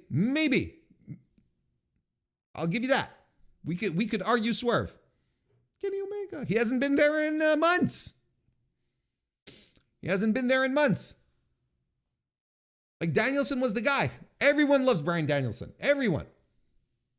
So to see him be completely decimated, destroyed by his friends, former friends. It's a hell of a story you're telling here, where you're doing the bag angle again, probably to the dismay of tons, thousands maybe. I got to tell you, love the finish because it led so perfectly naturally into the post-match angle. It all coalesced. It all made sense. It was brilliantly executed. And if there are people who didn't like this, I can only imagine who it might be. And if you're upsetting a certain fan, a certain type of fan, and they are upset about this, or pundit or commentator or whatever, blogger, if these are the people being upset, then AEW is doing something right. Because from what I saw and what I understood, everyone loved the angle. Everyone loved the match. And look, and now this is what happens. You're getting a brand new, fresh reign for Jon Moxley. Because let's not forget, it is his fourth ring as AEW champion, right? World champion. But there was this one time he held it for like a week. The whole CM Punk stuff. Remember that? And then won it back when it was finally vacated, only to drop it back to MJF like 2 months later. So it's not as if the previous reigns, the two previous reigns of Jon Moxley as world champion have been groundbreaking, but this one has the potential to give him a second reign, a second proper reign, let's put it that way, with him at the top. And in this persona of being like I don't know how you call it, weirdo, weirdo dictator-like gang leader, cult leader.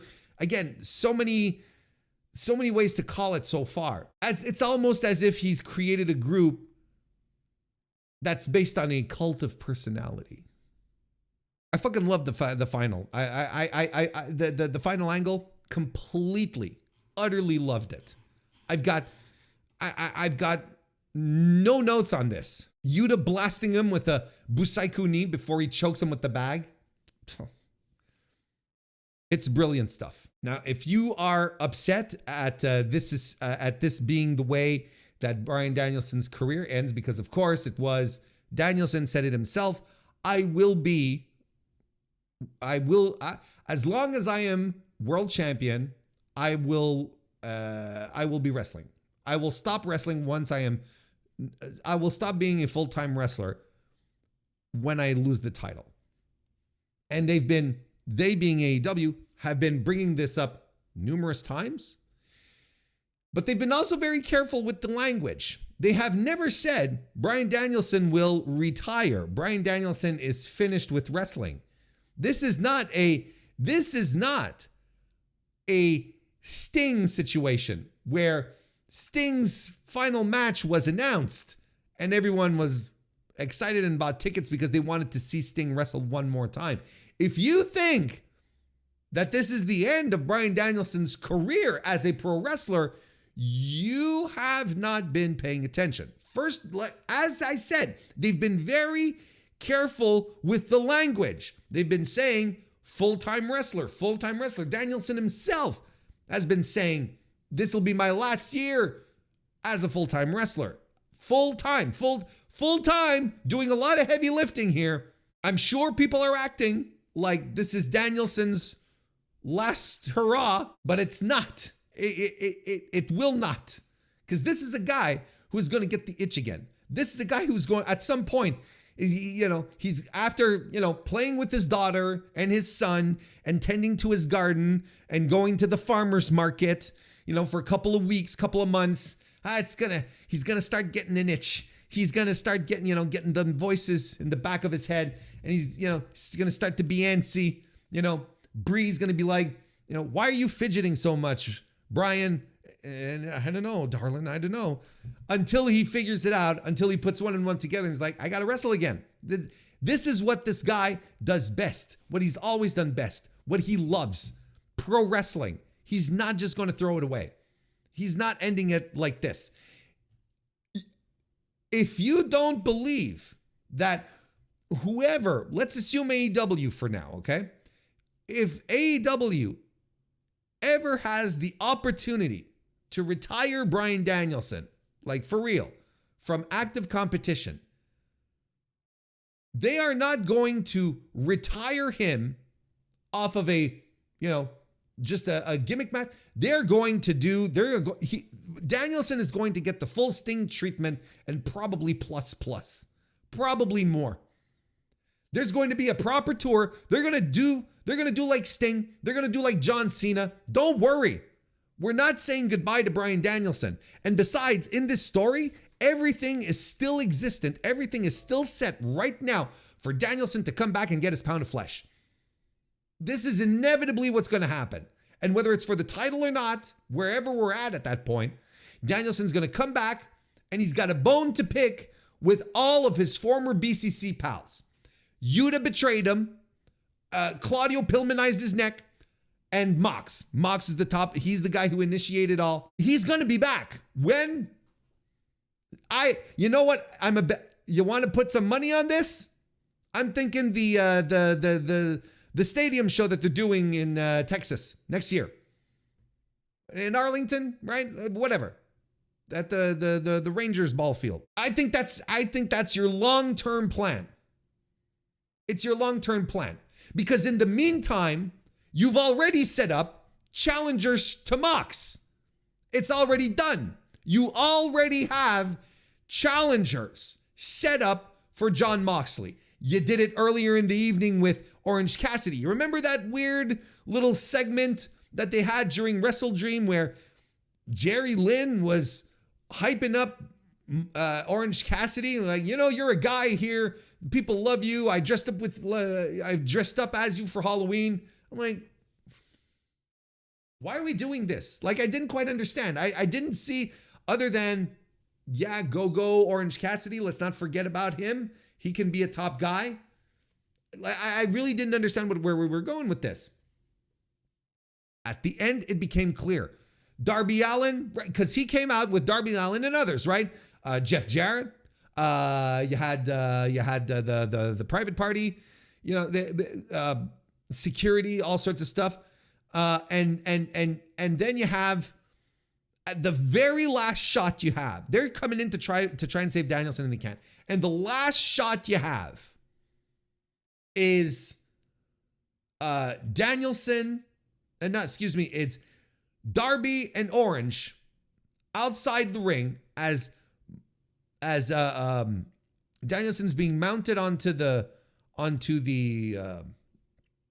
gurney, not the whatever, it's not a gurney, it's a stretcher. It's one of these, a stretcher. It's a stretcher job. Who cares, Warren? Do I look like a paramedic to you?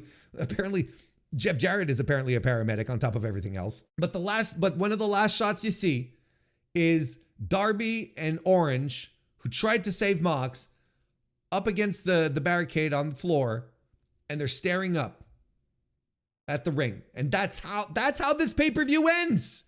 With, the good guys coming together to avenge what happened. And Mox already has issues with Darby.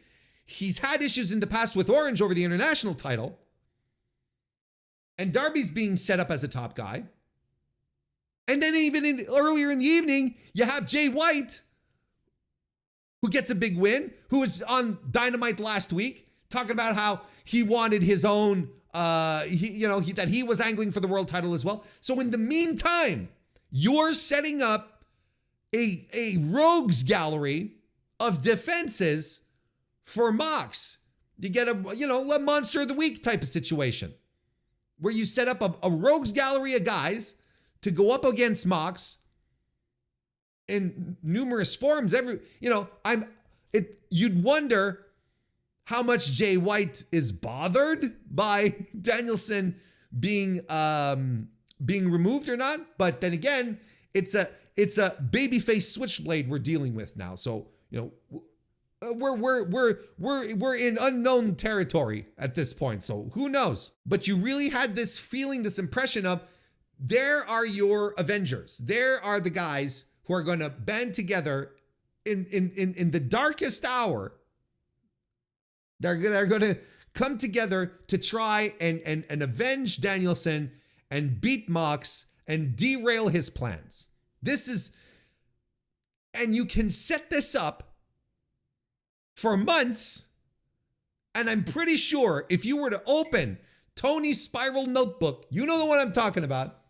You were to open it up and you were to look at it, decipher all of his booking plans, you'd see it on one page in pencil, with a big circle, that he's scribbled over three or four times. You know what I mean? Mox versus Danielson, Stadium Show, Texas. I can't remember the name of the venue, but nonetheless, that's it. I'm convinced that's the plan. It's a good plan, but that's what you do with Mox moving forward. And if some people are upset about this, I don't know what to tell you. But this was an old school. Beat 'em up angle. This is back when this was the Horsemen. This was when the NWO was good. It's this type of situation where the heels are just running roughshod, and who's going to stop? If they were able to take out one of the greatest pro wrestlers of all time, who is going to defend AEW against these people? Who's going to stick up for the fan? Who's going to stick up for the fan who's brokenhearted because Bryan Danielson has been taken out? Because Bryan Danielson is effectively dead. For all intents and purposes, it's been written off television. Pro wrestling is supposed to manipulate your emotions. That's what it's supposed to do. It's supposed to make you feel things, and it's supposed to make you feel things sometimes that you're not quite happy about, that you don't want to feel. And oftentimes that's because of what a heel does. If you feel things you're not supposed to feel, and the promotion is expecting you to feel something else, well, that's a bit of a fail. But I'm telling you, when it's successful, when it's well done, when it's well put together, you're supposed to have heels doing heel shit That's supposed to make you angry. It's supposed to make you upset. It's supposed to make you sad. Whatever. It's supposed to manipulate you. Pro wrestlers are manipulators. They're liars. This is what they do for a living. The top of the card feels interesting and fresh. Not that it wasn't when Swerve had it, don't get me wrong here, but it's interesting. It is unequivocally the centerpiece of the promotion right now. I don't see anything from a story purpose that is more significant than this. And once again, when this promotion is in need, when this promotion slinks back and enters a dark period and needs someone to champion it out of the dark period, once again, they turn to Jon Moxley to do it. He is once again the guy.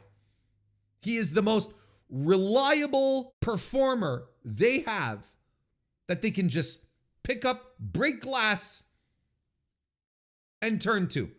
CM Punk's being, CM Punk, bring in Mox. So-and-so got injured, bring in Mox. Danielson needs some time off and, we need to realign ourselves, bring in Mox. And he's, once again, doing some of the best stuff in the company. It's been systematically him ever since he's joined this company. It's been systematically him. There's much talk about MVPs for AEW. Guys, like Chris Jericho, their name is thrown around, and I agree. But I don't think there is a bigger MVP for AEW than Jon Moxley. I sincerely don't believe there's anyone else who has been this consistent, this good for so long in this company. So, there were rumors, rumors that he had grumbles, that he was, a little unhappy. I am glad to see that this company realizes how valuable Jon Moxley is and turned around and said, okay, Jon, you're not happy. What can we do to make you happy? Let's work together. Let's find something to make you happy. And you could tell in this match, this is an energetic, committed Mox. This is not IWGP World Champion fighting Powerhouse Hobbs on the Dynamite Mox. That's not him. It's not the same guy. This is the Mox we like. This is the Mox that a lot of us are fans of. This is the guy who can crank out the big matches, who can be the big time player. This is it. So listen, the match itself, excuse me, the match itself, I gave it 4.5 stars. Absolutely tremendous. And a great main event followed by a great angle that is going to power this company moving forward. Can I give one bit of criticism? Can I give one caveat? One caveat. Because as enthusiastic as I am, because I'm a sucker who wants to believe. I want to believe that AEW can be good from top to bottom. Here, as a sucker who wants to believe, I look at this and I get excited. But AEW's biggest problem, its biggest issue, isn't the angles. It's the follow-ups. So it's hard for me to sit here and just predict greatness moving forward. Everything that I have spelt out previous is observations. It's just putting two and two together. They have all the tools to make something absolutely tremendous with this Jon Moxley run. Just phenomenal. Without question. Will they do it?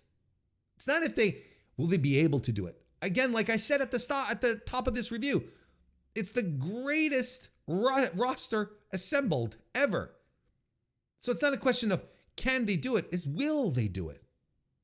Do they have the chutzpah to pull it off? That's what I am not super in confidence with. despite all the elements being there, despite all the talent being in all the right places. I'm not there yet. It will absolutely be a wait and see type of situation instead of me slapping this desk and telling you all, this is going to be great. I don't know. I just don't know. Let's do the rest of this card. We'll overall thoughts of the 0 hour. I'm not going to go into every match in detail. I thought this was an okay 0 hour, fun, not a disaster, but again, one you sort of go, all right, that's fine. Brian Cage won the Ring of Honor television title match against Atlantis Jr. So apparently that's it for Atlantis Jr. doing the Ring of Honor thing. Probably was a little complicated with Mexico, with Mexico and stuff. So that's fine. That's fine. I'm a big Atlantis Jr. guy. I think this was his best match in the TK verse. Brian Cage rules. I think this is good, and crowd was into it. They were really happy to see Brian Cage win, despite the fact that I think he was the heel, won with a drill claw. It's fine. Anna Jay defeated Harley Cameron. This was not a good match. That's pretty much all I got. I don't think it was a good match. That spot at the end when Anna Jay hits her finisher, and she hits her finisher, covers Harley, and then the ref has to push Harley's shoulder down so that he can count. That's embarrassing. That's just embarrassing. It's just embarrassing. Oh, this wasn't very good. Listen, this is still a pro Harley Cameron podcast. I am not ready to throw her overboard yet. Toss her, throw her out throw the baby out with the bathwater. That's the expression that I'm struggling with. But man, her control segment was the pits. It was not good. I still think she has something. She is a literal rookie in the business, so there's a lot for her to learn. Maybe putting her in a match with Anna Jay is not the best way to learn, and maybe for Anna Jay to show off if she did indeed pick up anything while doing the 5-star Grand Prix in Stardom, show off. Maybe Harley wasn't the right opponent to do that. Maybe it should have been someone else, because I saw, I have one person who told me, well, what did she pick up in Stardom? I don't see anything here in this match. Well, that's it. Maybe Harley wasn't the person to do it, right? Maybe in any respect, this, you hate to say it, but this is a contender for worst match of the year in AEW. I really think this wasn't good. And breaks my heart, because these are two ladies that I like, two wrestlers that I like. It didn't work. MXM Collection lost to the Acclaimed. Rico Constantino was the third man, hanging out with Mason and Mansoor. Rico Constantino. And you felt like a lot of fans didn't know who he was. Guys like me did. It was kind of like, oh, look, wow, they like one of these gay panic gimmicks, and in 2024, which would actually get itself over, probably very positively.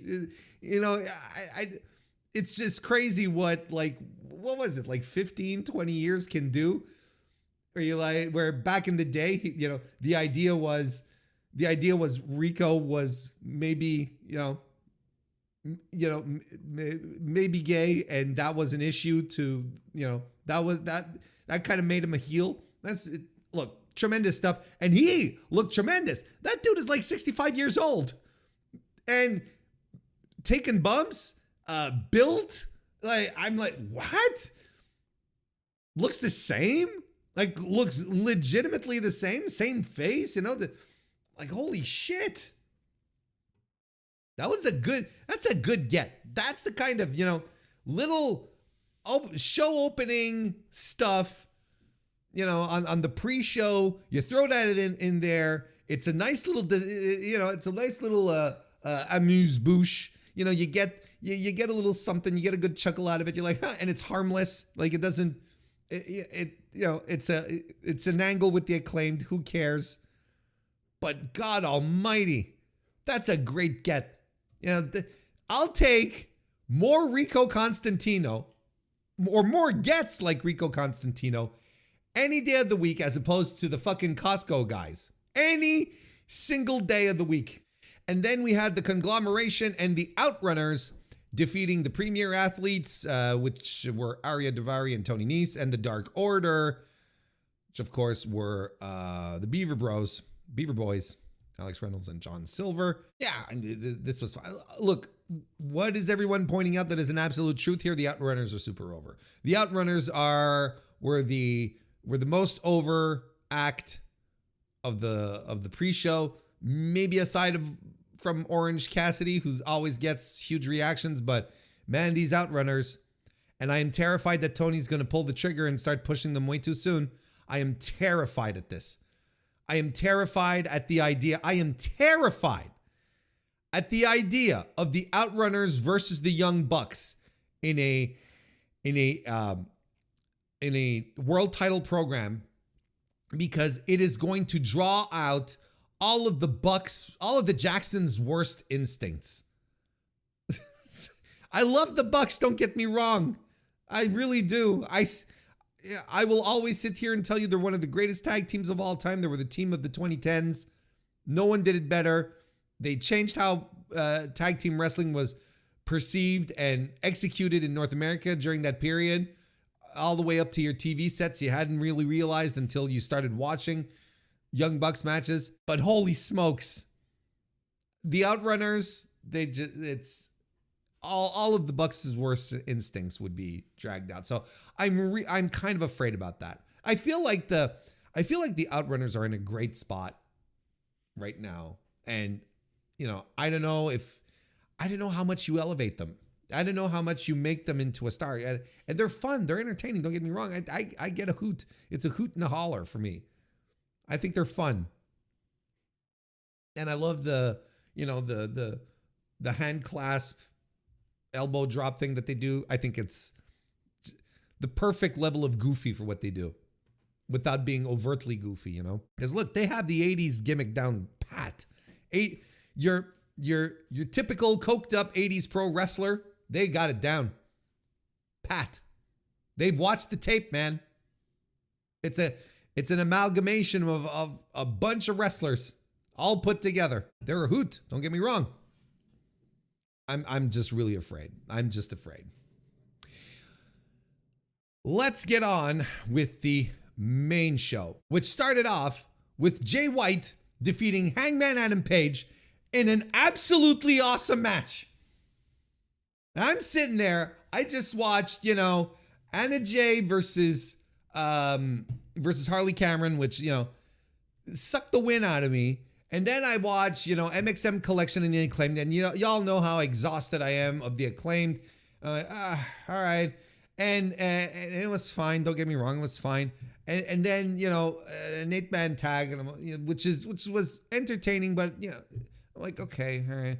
And now we're starting off with White and Page. And I'm like, that's bold. What a bold move to start off after what we just watched with this match here. And this was tremendous. Like, this was a legitimately great match. Like, it is a legitimately great professional wrestling match. And it continues to compound the legend of Hangman Adam Page, that this man is incapable of having a bad match. He just can't. And Jay White, I've always not. That's not true. Don't be a liar, Warren. You haven't always seen this in Jay White, because there was a time you didn't understand Jay White. And then as he grew as a heel, as a top heel in New Japan, then you started to get it. Then you're like, oh, now I understand. And for the longest time, Jay White really had detractors in New Japan because he was in the main event a lot. He's a former IWGP heavyweight champion. So a lot of people, you know, and his matches, well, had a tendency to be long. And Jay White has never been a work rate guy. Jay White has always been about being a heel, being a proper heel in a match. And you always felt like he was better suited for North America. I said it multiple times in the past that Jay White was the best North American heel not working in North America. Like there would be promotions tripping over themselves back then to bring him in and have him be the heel. Now, he's here. He's been a heel, but he's just doing tremendous work in this match. You know, he's doing all of his typical heel shtick, and he's working to the level that he needs to work. And he's not even a heel. That's the thing. He's still doing his shtick, but he's the baby face. Of course, he's toning down the heel stuff, but he's still doing it. He's still Switchblade Jay White. He's not like suddenly, sunshine and rainbows Jay White. He's still doing the stuff, and he's working. And he's working to what he needs to do. This is another guy who I feel may have been... This is a guy who's always been pushed in this company. He's always been protected, at the very least, right? If you don't agree with pushed, at the very least, he's always been protected in this company. And a lot of Jay fans, myself included, could argue that he's not being used to the height of his powers. Because this is a guy who's firmly in the mid-card right now, who grabs a microphone and tears the house down. This is a guy that people have eventually started cheering just because Jay White is so good. He's so entertaining. A lot of people thought it was weird that he's being paired up in a feud against Hangman. A lot of people like myself are like, how is this going to go? This is kind of odd. And I like this type of match where you have two guys where you're like, well, who's going to win? Who's going to take a loss here? Like, it's not that clean cut. Because both you have arguments for both guys. But ultimately, the sensible argument won, and the sensible argument being Hangman Page is fine. He doesn't need to win every match he's in. If there is one guy in all of AEW who is fine, it is Hangman Adam Page. He's okay. They have plans for this guy that he probably doesn't even know about. And he is still the protagonist of the company. He's still the guy that they're going to turn to. Don't worry about Adam Page. Adam Page is peachy keen. So him losing here is not an issue. And they went hard. Just a hard-hitting match. Getting powerbombed on the apron and then on the stairs. And Jay White, what is he doing? He's working the knee. He's working the knee. Like, Page is probably more in control in this match. But whenever Jay has an opportunity, he goes for the knee. What does that do? Well, it keeps Page from hitting the buckshot lariat properly. At the end, he tries to do it, knee buckles, shakes the kinks out, does it again, gives just enough time for Jay White to get to regain his senses. Page does the buckshot, but White just grabs him as he's coming in, right into a Blade Runner for the win. One of these snappy little Blade Runners that he's beaten Okada with in the past. I popped huge. I thought this was great. I did that tremendous 4.5 stars out of 5 for me. And you know what? If anyone wanted to add this to their match of the year list, I wouldn't even blame you. This was an awesome match. Awesome. And it's kicking off. So now I'm sitting there going, holy shit. This just might turn into a special evening. But Page isn't able to have a bad match. He's incapable of doing it. He just can't. That's just the world we live in. And you have to accept it. That's just how things go now. Mariah May defeated Willow Nightingale to retain the AEW Women's World Championship. I love this match. I thought it was really, really, really good. I would even go as far as to say that this was Mariah May's best match in AEW. And, you know, to a degree, I can only shrug and point and go, well, look who her dance partner was, right? Like, she was with Willow Nightingale, who is steadily establishing herself as truly one of the best women's wrestlers in North America. I think it's been more and more steady. I don't think anyone really thinks that she's bad, don't get me wrong, but the more time goes on, the more she really is establishing herself as one of the best workers out there. Yeah. Would we be game enough to put her in a top 10? Yes. A top 5? I'd have to put some proper thought into that. I don't know who I'd put in my top 5, but probably. She is right up there. She is one of the most invaluable pieces to the women's division.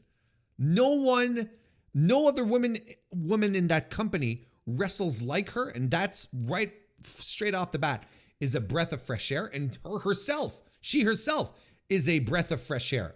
Her charisma, her attitude, that crowd connection, she's got so many elements. You know, for someone that it took Tony a long time before getting the confidence to put her into these spots. And I feel like she has been reliable. She's been good to great in some circumstances. She never underdelivers.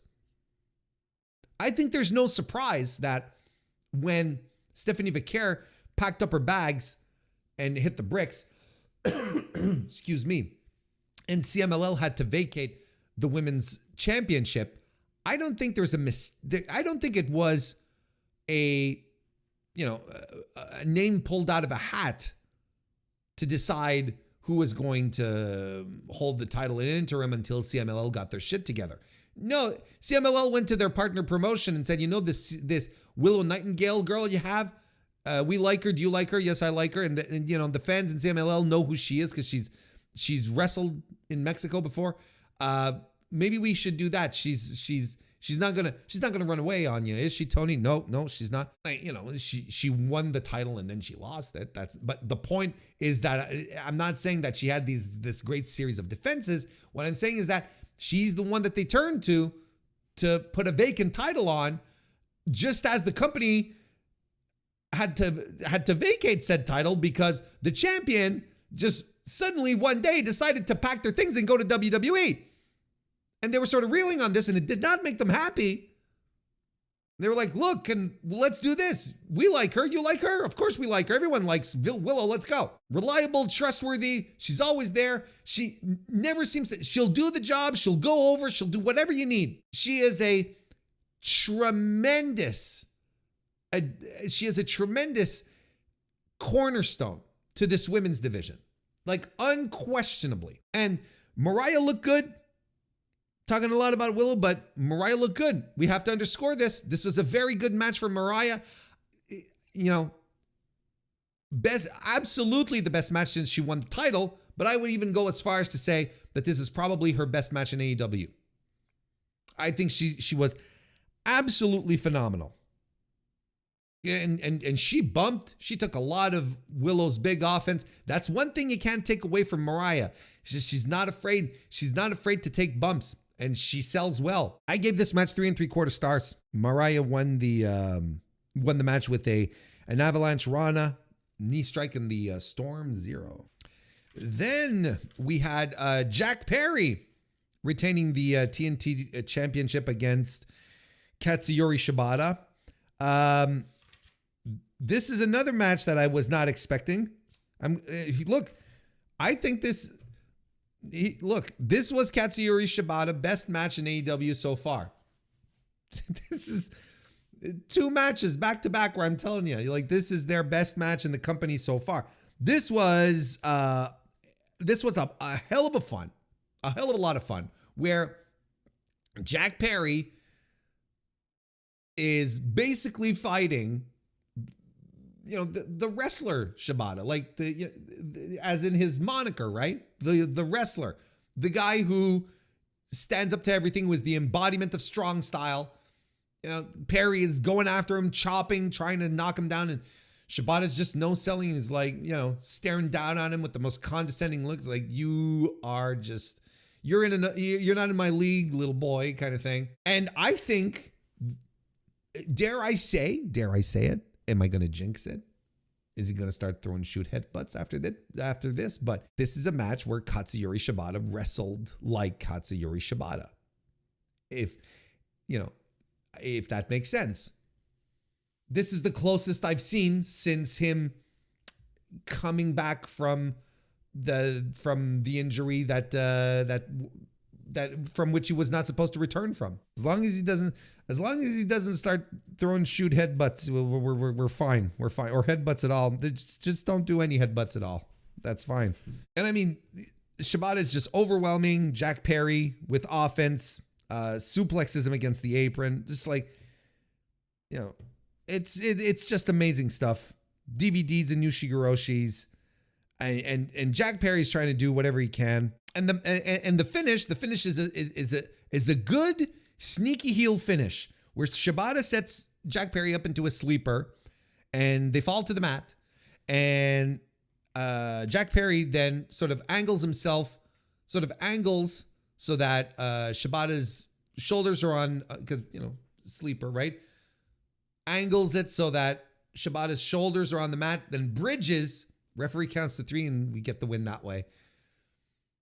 The referee didn't have to push down on anyone's shoulders to get this to work, by the way. It was just fine. And that was fantastic. I gave this match, I thought this was very good. 3.5 stars. I loved it.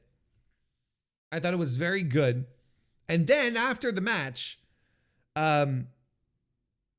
Jack Perry attacks Shibata, which then brings out Daniel Garcia, who, as you remember, has a history with Shibata, and Shibata on Dynamite, I believe. Yeah, on Dynamite, Shibata ran into Garcia and basically promised him a shot for the title. He hadn't even won yet. So, just to clearly reestablish the contact there. And Garcia runs in for the save. And that triggers MJF to come out. Was not scheduled, was not supposed to be there. I'll tell you what, Max, I don't know if you're listening, but holy smokes, that hit your hair, brother.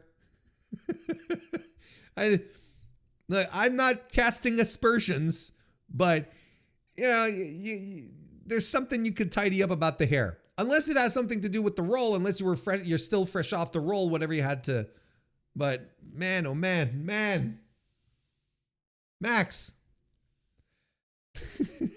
But nonetheless, despite this anecdotal observation, it did not take away from the return of MJF, who people popped huge for. Got into the ring with Garcia. They jaw jack. They go at it, and Max is getting he cuts a promo because he's getting in control of Garcia, and that drags out Adam Cole, who it seems like no walking boot, no limp. He ran to the ring, and I was like, no, don't do run-ins. This is what got us in trouble the first time. Don't do yeah, I was kind of like, no. But yeah, Adam Cole is back. He chased off MJF, and yeah. Busy night there. A lot of returns. Interesting how the last time Adam Cole was in the ring with MJF, can't remember at what pay-per-view it was, but the last time they were together, Adam Cole was acting the heel, and MJF came out to babyface him and spear, well, not spear him, but do the brain buster, right? And I thought that was it, right?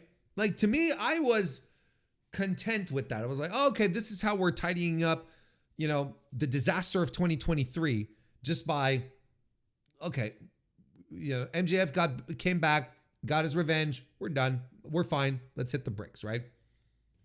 But no, apparently we're going to revisit that. We've got to bring some closure to this. And it's going to be weird because now Max is back being a full-on asshole heel, whereas Adam Cole is now going to be the babyface, and their roles at the offset of the feud before Adam Cole got injured were flipped. Adam Cole had turned on MJF, so there was a lot of so now we're sort of back with that, but in reversed roles. So when MJF is going to talk about being betrayed and friendship and all of that, we're going to boo him because Adam Cole was absolutely an asshole to him. And I kind of feel like Adam Cole should be a heel. And I don't know. I guess you could make an argument to say, well, he's not going to return. If he returns, people are going to want to cheer for him.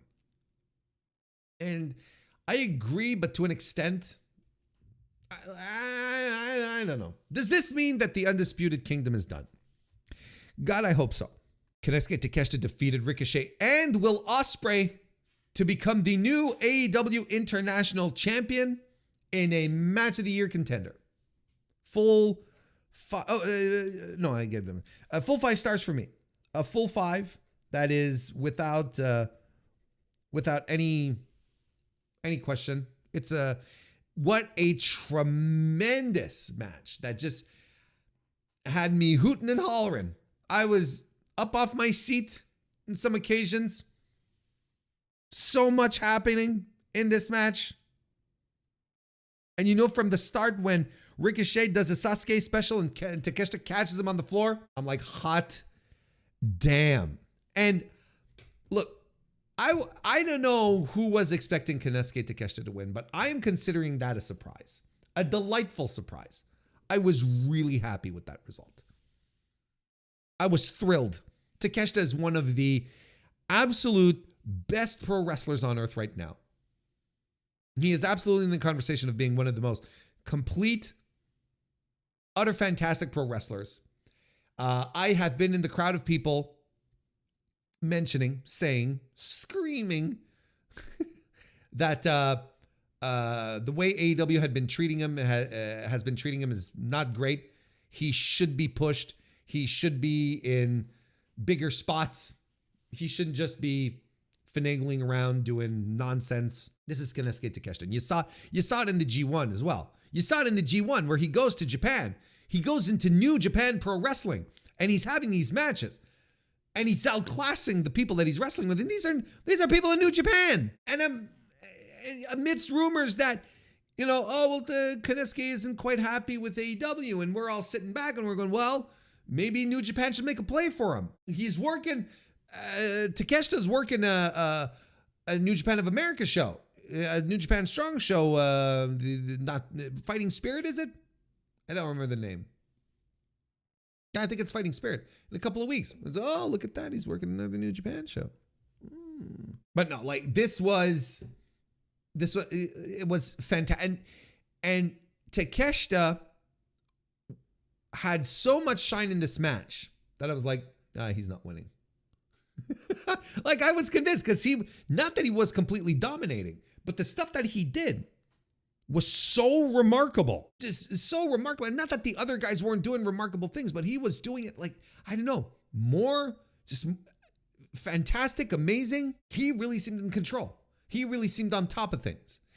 And again, not that Ricochet and Will Ospreay weren't extraordinary in their own right. Will Ospreay is Will Ospreay. I thought Ricochet looked tremendous here. Probably his best outing. I don't know if you've like big spot with two guys who could handle just about anything. It just looked tremendous to me.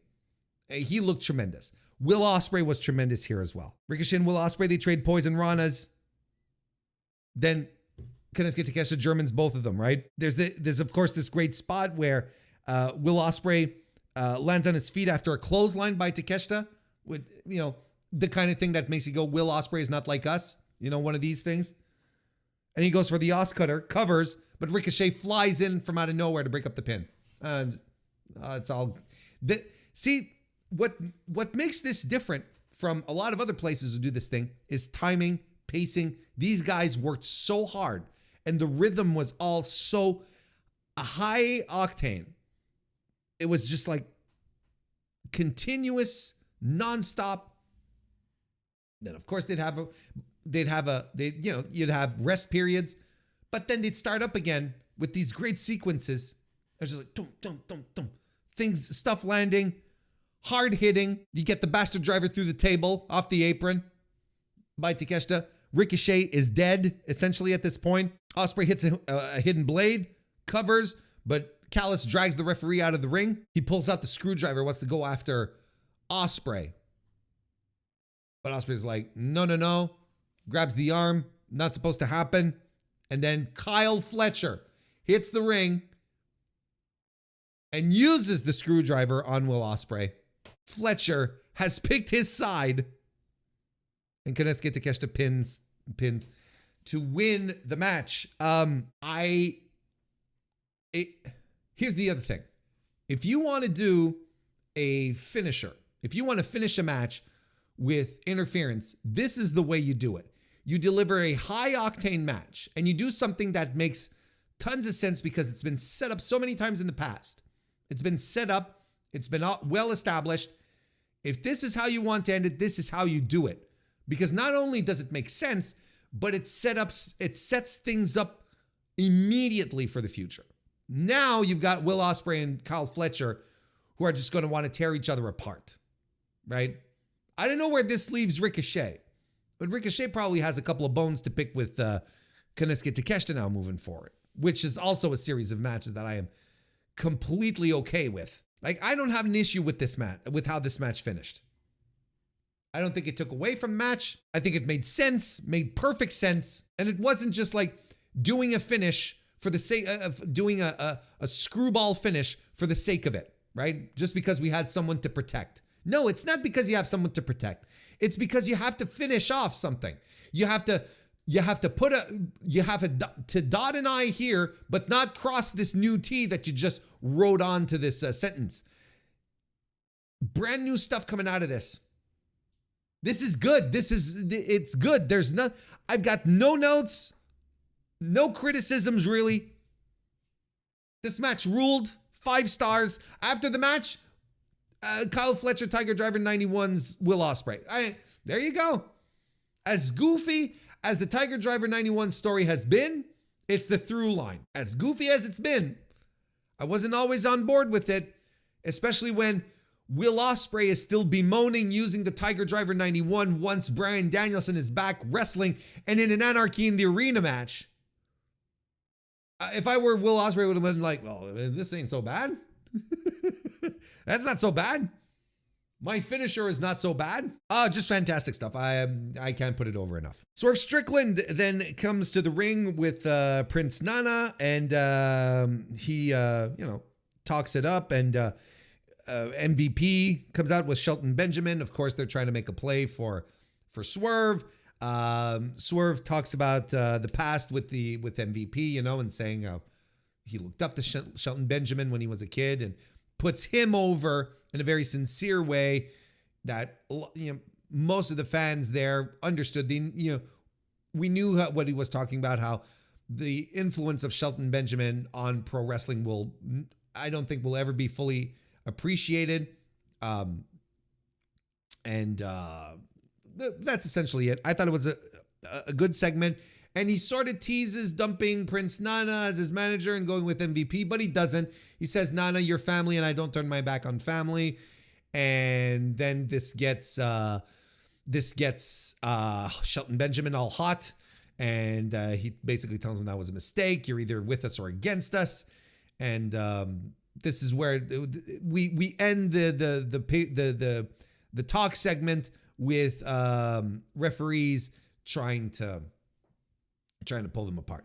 Now, was this absolutely necessary? because there was they were trying to brawl with each other, right? That's what I'm trying to say. Was this a segment that absolutely needed to be on a pay-per-view? No. I was expecting, I think like many people, Bobby Lashley to show up. That would have been a pay-per-view moment kind of thing. But no, there was no reason for this. There really was no reason. I don't understand exactly why, outside of wanting Swerve Strickland to be in Washington State in his stomping grounds, right? Outside of that, this would have been a nice, successful quarter hour on Dynamite. It really would have. I don't know why we felt compelled to do this, but we did it.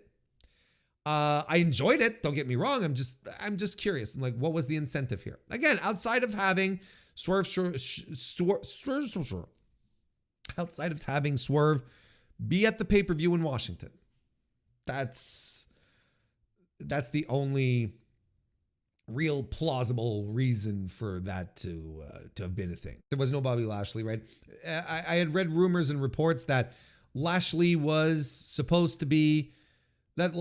Swerve was supposed to happen at WrestleDream, and they pushed it back, and I'm okay with that.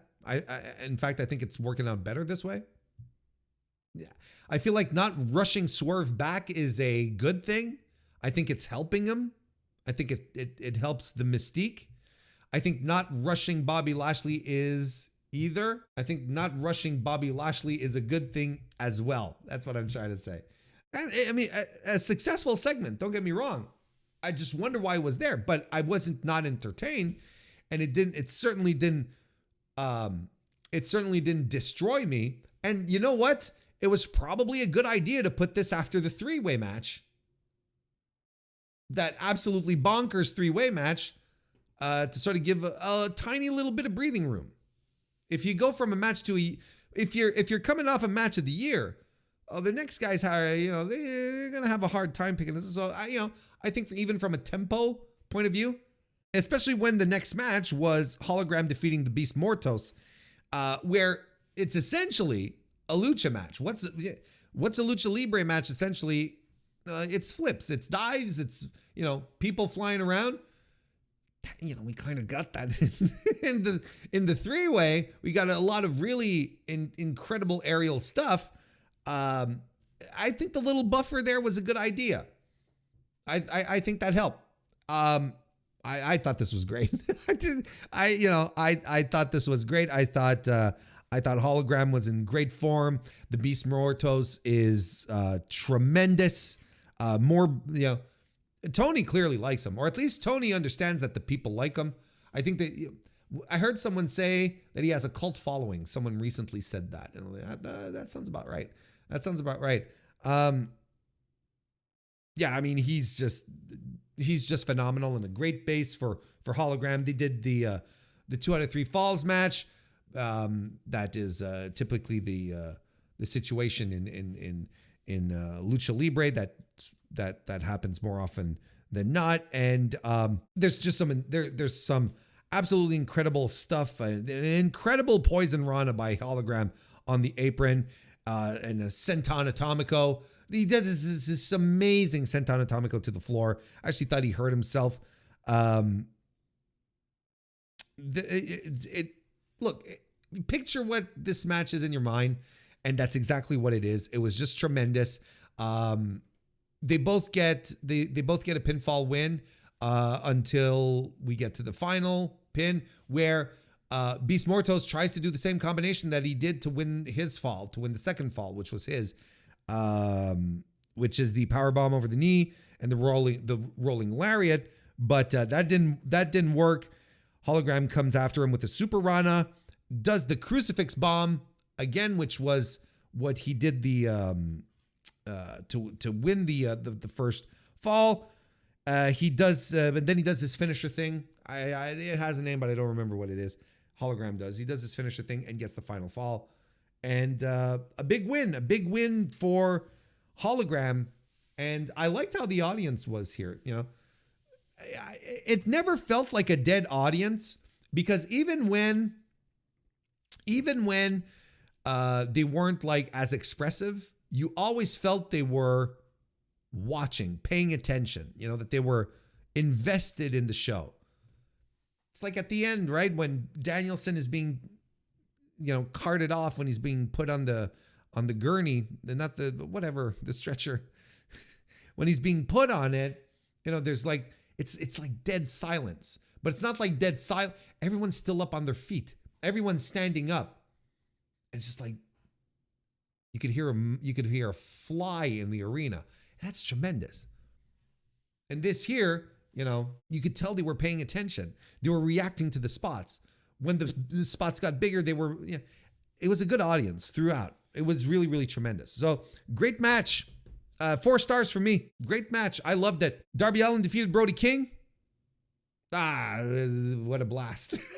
What an absolute fucking blast by these two guys who know each other so well and who know what their roles are. This early on goes on the floor after no-selling a couple of shots from Darby Allin. Brody King just proceeds to demolish Darby Allin. They do, he just beats him up.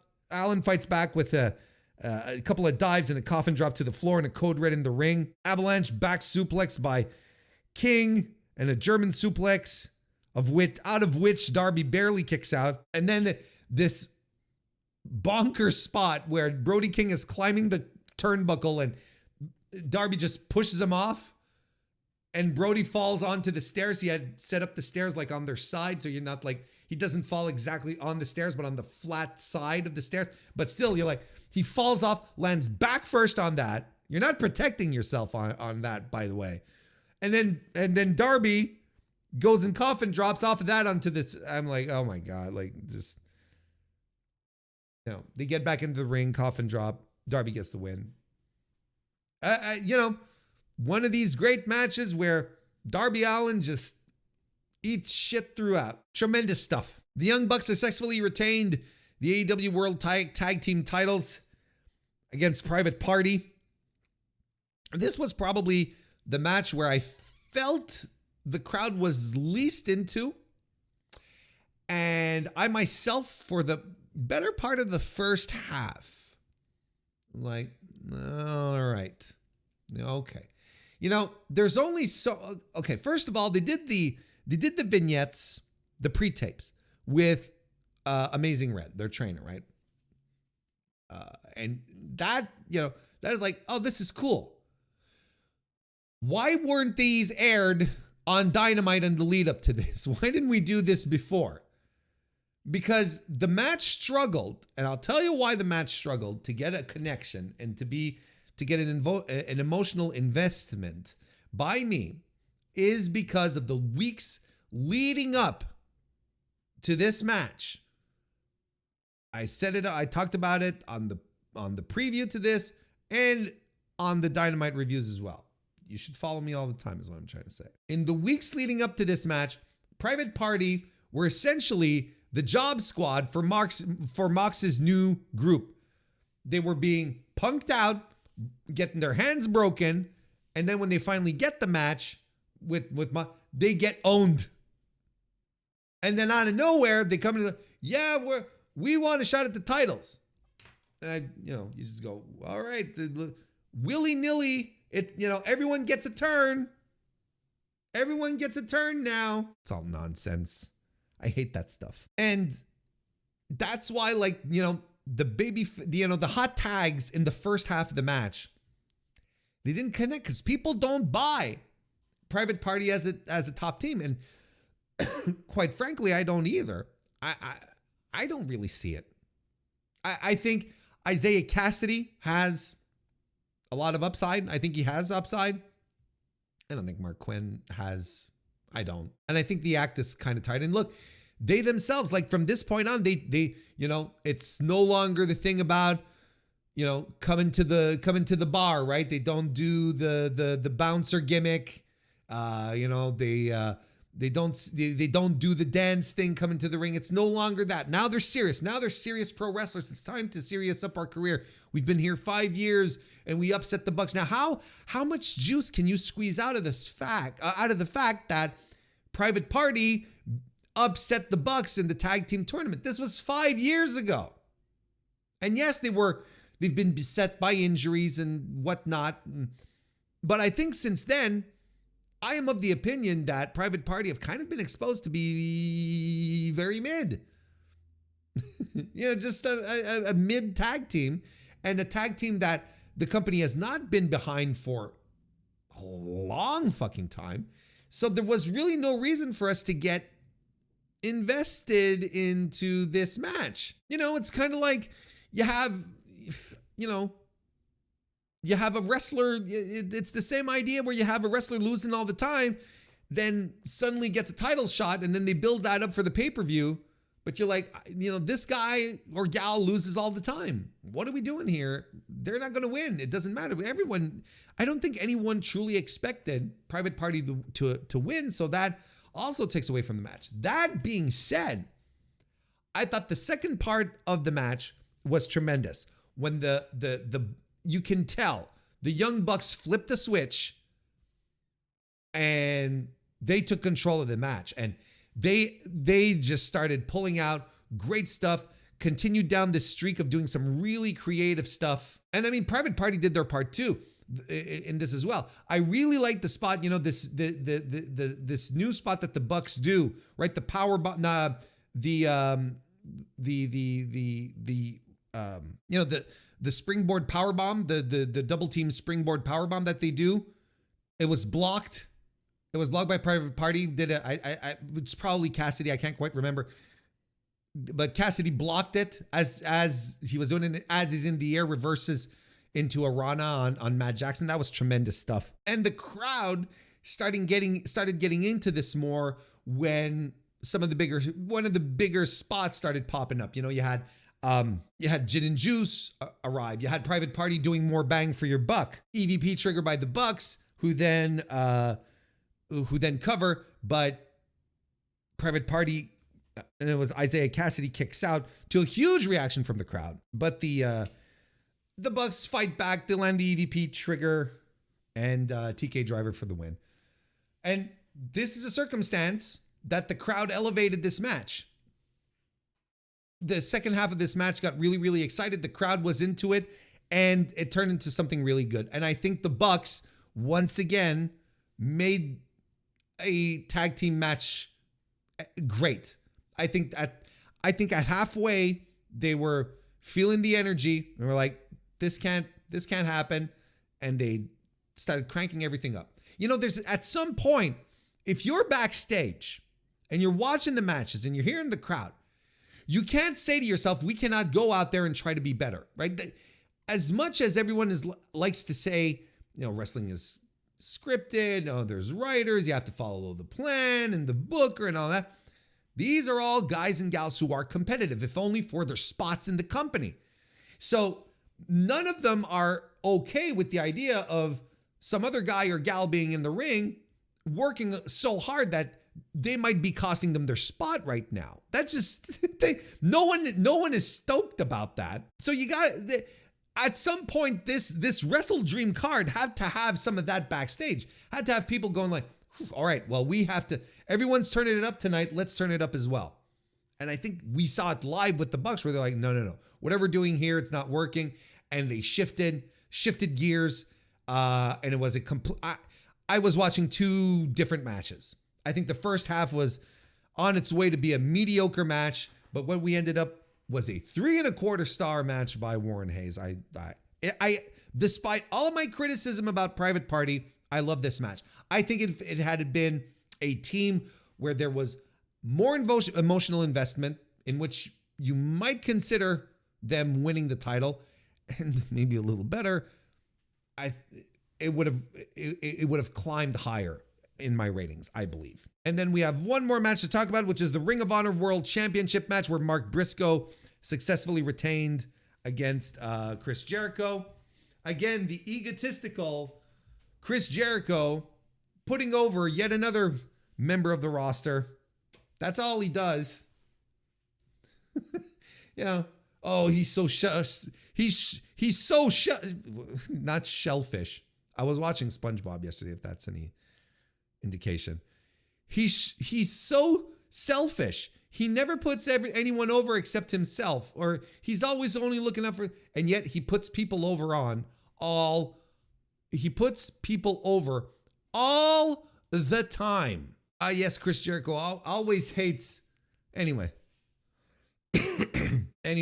I thought this was very good. I also enjoyed this match, and it was essentially Chris Jericho telling Mark Briscoe, beat me up.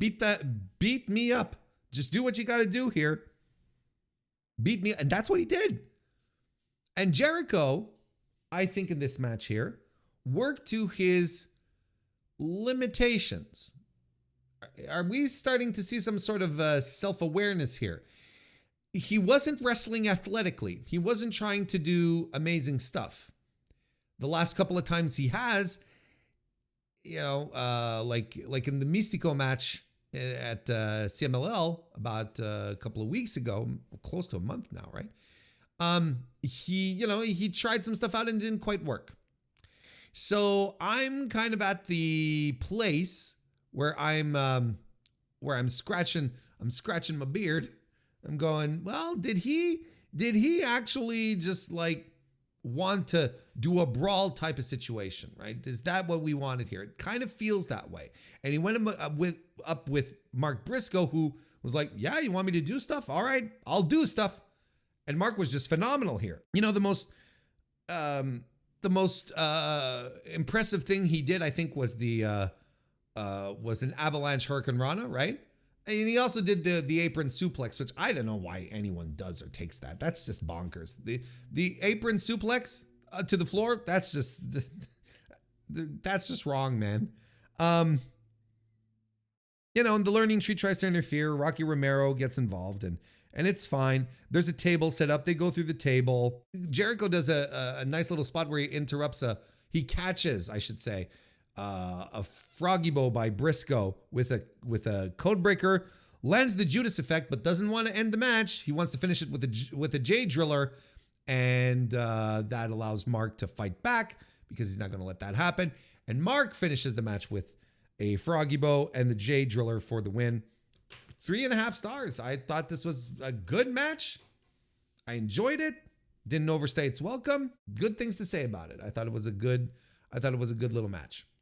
I think I've hit most of the, and then of course the main event, which we've extensively talked about. I think that's it. I think that pretty much covers all of my thoughts regarding AEW WrestleDream 2024. It was a tremendous show.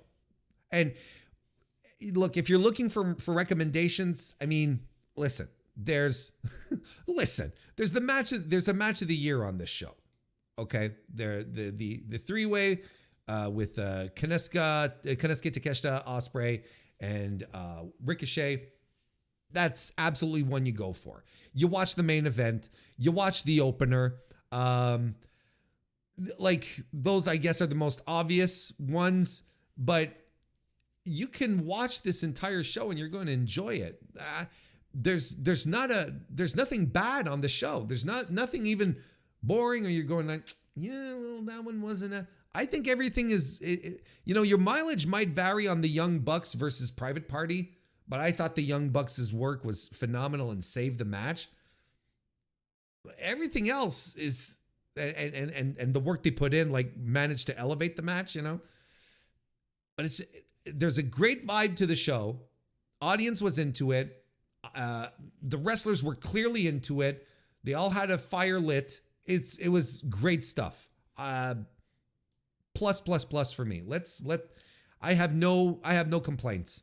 I really have no complaints. It's a show you have to, if you love pro wrestling, I think you sit down and you watch it and you enjoy it. You consume it and you love it. You let it take over you. You let it lie next to you. You maybe wrap your arm around it, see how it feels about it. And things move on from there. So there you have it. WrestleDream 2024. 2 thumbs way up. How about that? Let's go ahead and review now New Japan Pro Wrestling, King of Pro Wrestling 2024. That happened a couple of days ago, this past weekend, on October 14, 2024, from Sumo Hall, the Ryogoku Kokugan over in Tokyo, Japan. Good little attendance, I would say. 6,211 people showed up for the show. It's definitely not bad. Is it great though? Well, the last time New Japan was in this building, it was just literally a couple of months ago, with the finals of the G1 Classic, where Zack Sabre Jr. defeated Yota Tsuji to bring us to this point that we had that took place this weekend. 8,056 people were in the building for that one. So, I mean, there's a net drop. Like, there's legitimately a net, like, we're talking 2,000 people less on a card that overall I felt was stronger. We'll get to that in a minute. Like, on paper, I thought this was a really, really strong card. And seeing the main event of the G1 with Zack and Tsuji, I was like, well, this, we've got Zack in the main event with Tetsuya Naito. There's a fair chance that we might get some really good numbers. As good as the G1 final, probably not, because I think the G1 final carries its own cachet. I think it carries its own it carries its own spirit. I guess that's the best way to put it. So getting into so it's easier, I think, to sell people on the finals. Probably, New Japan managed to sell some tickets for the G1 finals way ahead of time as well, because you didn't necessarily need to see the card. Chances are, if you know the finals are coming to your town, you want to go see the G1 finals, because the G1 finals usually are a testament of quality pro wrestling. So and I really loved the main event with Zack and Tsuji. I think it delivered. And yeah, so I kind of thought that Zack Sabre Jr. and Tetsuya Naito would do well. Am I surprised that it didn't do that it did significantly worse than the climax final? Yeah, a little bit. I'm a little surprised, but like overall, it's still a good number. These are just my expectations. I really thought that there was going to be a little more of a boost. Now, are we throwing Zack under the bus in that, he's not a draw? Are we going down that territory? No, not yet anyway. We're not jumping into that boat. Not just yet anyway. But nonetheless, I don't want to give the impression that this was a business failure. This was good. If you compare to other times New Japan was in the Ryogoku this year. Back in the night before, like the last semifinal match where Zack Sabre Jr. defeated Shingo Takagi in the G1, right? Again in August, on August 17, 5,340 people showed up for that. Sakura Genesis this year was in Ryogoku as well, 6,632. So, a bit more attendance, but still, we're in the same vicinity. So, it's not like it's a complete disaster.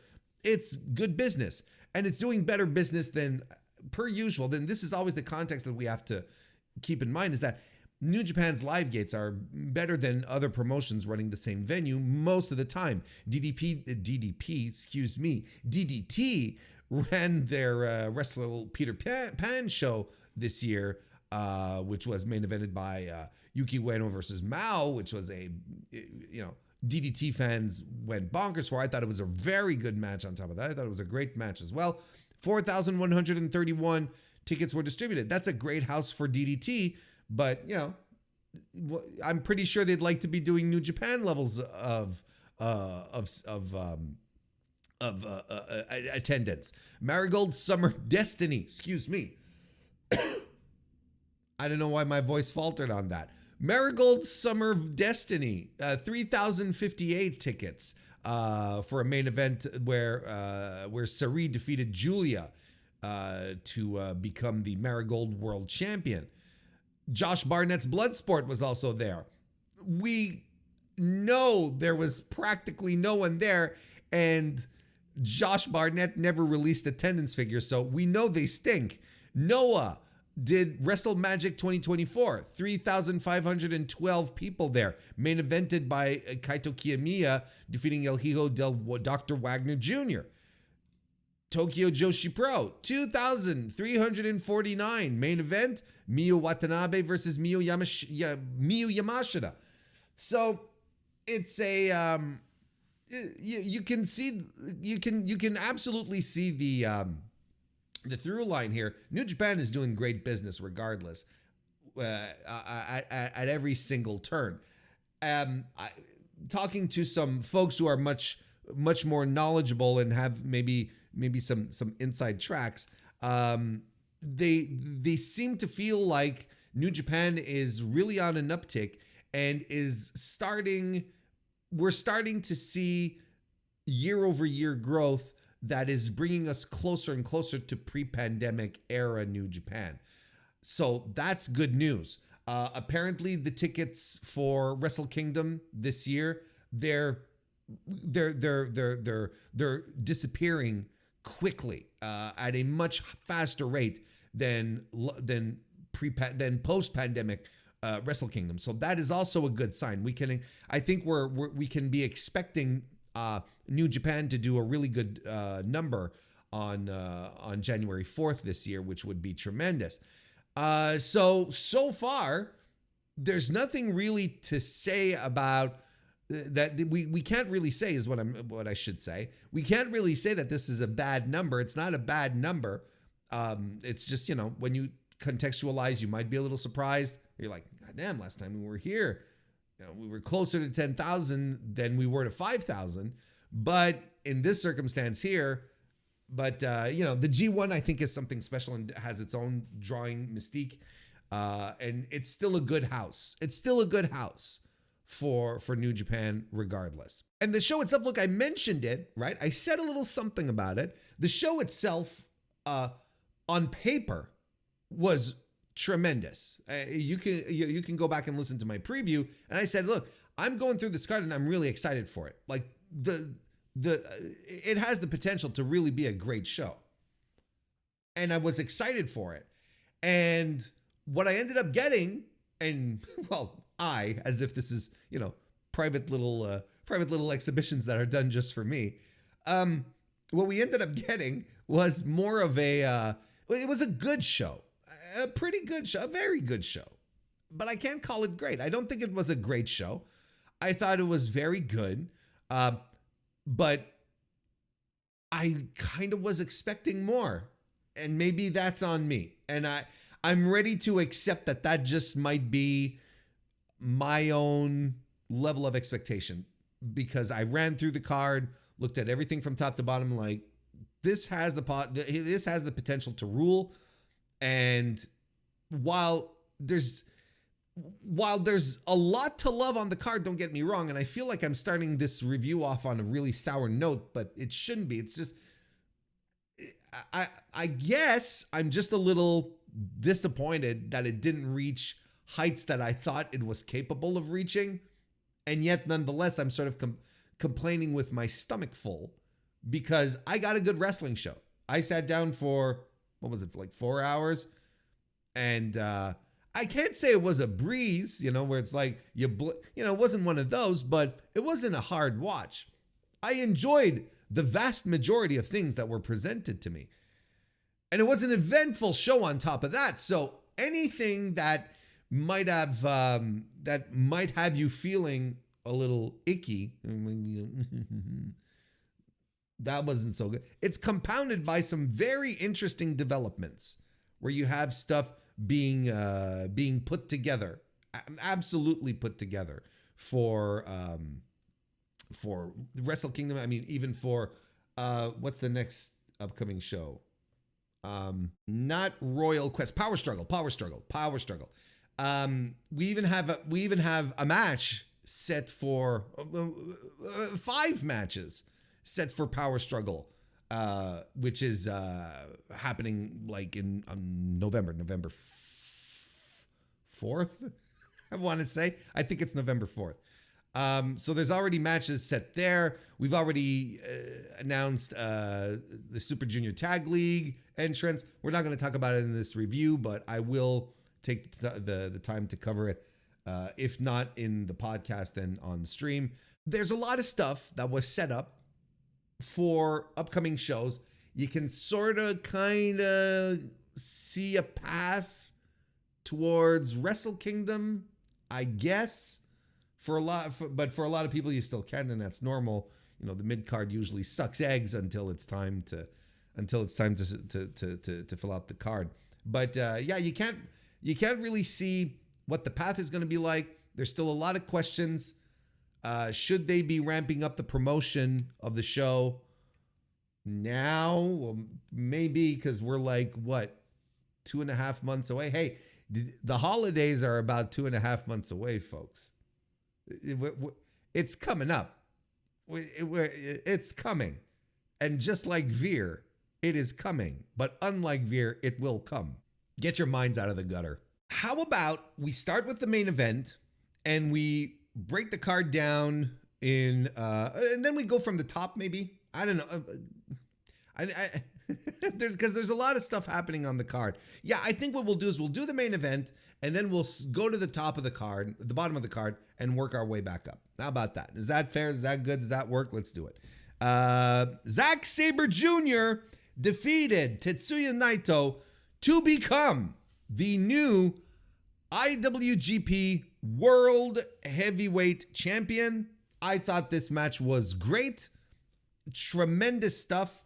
And it went pretty much how I thought it would, especially after watching the Great Okan defense by Naito. I was looking at how Naito was approaching the match, and I was like, you know what? Fighting Zack is probably the best thing for Naito. He doesn't have to be overtly physical. He doesn't have to do the flips. All he has to do is focus on a ground game, which he has. Naito has as we saw here, a solid ground game, submission game. Of course, not on the level of Zack Sabre Jr., which is, it's this entire thing. But nonetheless, it keeps Naito from having to do flips off the top rope, and nonetheless, he did do some. It prevents him from doing a bunch of destinos, which again, he did do. So what's the point I'm trying to make here? Is that Naito didn't feel like he had to work his style of match. And they worked Zack's style of match. And that connected it perfectly. And Zack was a great opponent to enhance the strengths and hide the weaknesses. So that's, to me, this is all very good news. And I thought they meshed really well. They always have.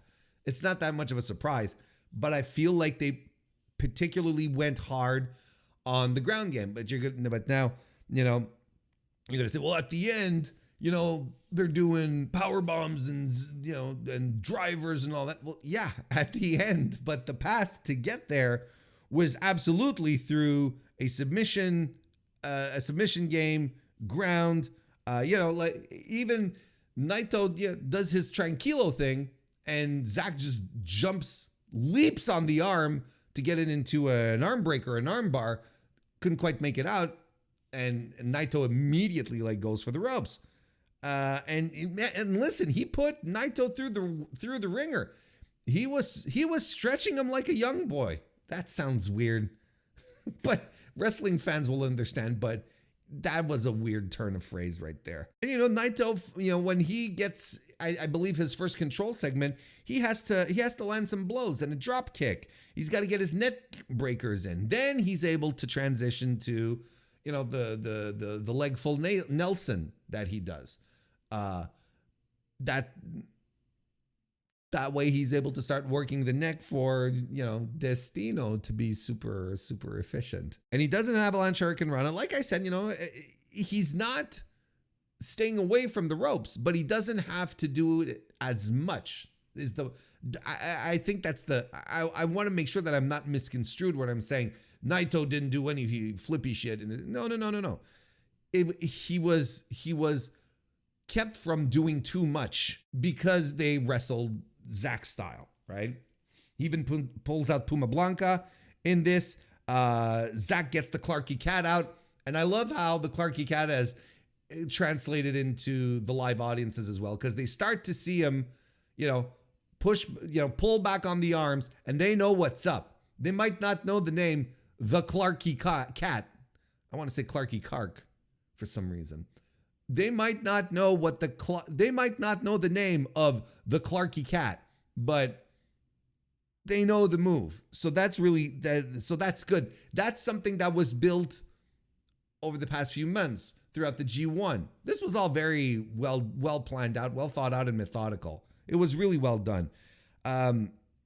Valencia by Tetsuya Naito, Gotch Pile Driver by Zack Sabre Jr., who did a couple of nods to Suzuki in this one here with the Gotch, and he did the hanging upside down over the rope armbar as well. We get we get an attempt to a Zack driver that's reversed into a slop drop. Commentary called it as a Destino, but there was no rotation. Like, it was literally a reverse DDT. Then we have another Destino that's interrupted. Zack driver lands, kick out at 1 by Naito. So we get another Zack driver. Naito kicks out at that one. So we get a third one to get the win. So, that was essentially the plan here. This was Zack Sabre Jr. wearing him down, trying to get the submission win. Figures, this is not going to work. I gotta bring out the power move. I gotta bring out a driver. Wham, didn't work. Wham, didn't work again. Wham, this time it worked. And he celebrated in the ring and in the audience, which I thought was tremendous. It was a great, lots of great visuals of him going into the crowd, celebrating with the crowd. And if you go back and listen to my G1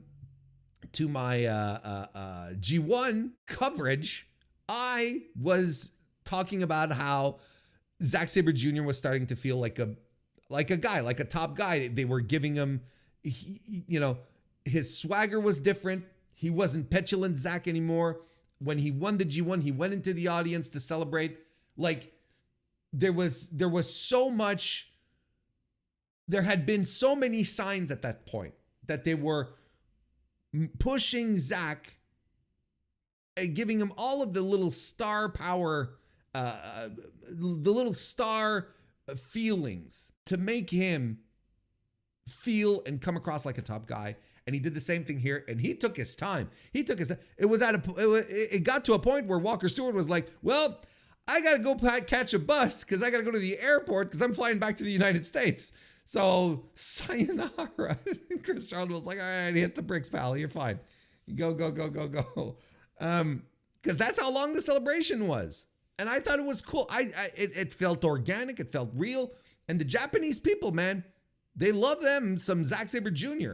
I think this is as good of a shot that you have with the New Japan crowd, locals, to bring in a fresh face that people love, that people are already enamored to, latched onto, because it feels fresh. That's the thing. It's not Shota Umino, it's not Yota Tsuji, it's not Ren Narita, it's not Yuya Uemura, it's not Ryohei Oiwa. It's Zack Sabre Jr., not exactly a young guy anymore, not the oldest, but not a young guy anymore.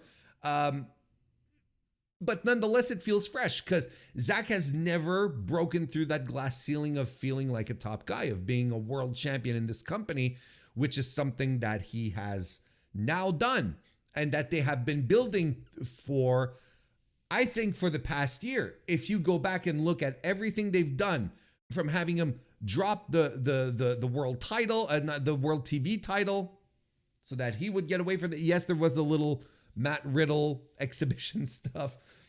That I think was kind of necessary. They felt it was necessary because they just needed to get it off of Riddle because he wasn't worth the money. The loss in the New Japan Cup, like, these were instances of him losing up, right? They gave him the Danielson matches. There's a lot of things that were done throughout the year to 18 months, whatever time, whatever time span you want to give it precisely. There's a lot of stuff that was done to elevate Zack Sabre Jr. And to anyone who was paying attention, it was the most logical thing they could do because they were legitimately building up as a guy, as a contender. They wanted him to be taken seriously in the G1. He won it. He wanted to come across as a serious threat to Naito. He was, and he defeated him. Now he's the world champion. And it seems to have been quite well accepted. I think the initial response is positive. Now we get into the circumstance where he's going to be scrutinized for gates moving forward. Is he going to be a factor in making New Japan some money, getting the proverbial butts in the seats? We have to let some time elapse. That's why I'm like, no, we can't start talking about Zack Sabre Jr.'s drawing power on the results of King of Pro Wrestling. That we have to let some time elapse, and it might only be after his reign is done that we're going to see that we'll be able to have the true full picture. So his first defense is going to be at the Royal Quest this Sunday in the UK. Of course, he's going to get a hero's welcome. And again, a lot of us saw this coming. He's going to be fighting Sonata, who came into the ring after the match to just make it official to say, hey, you know what? We were supposed to have a special singles match at Royal Quest. Wink, wink. Do you think we could make it a world championship match now? And Zack absolutely jumped in on that and said, yes, absolutely. Let's go right ahead.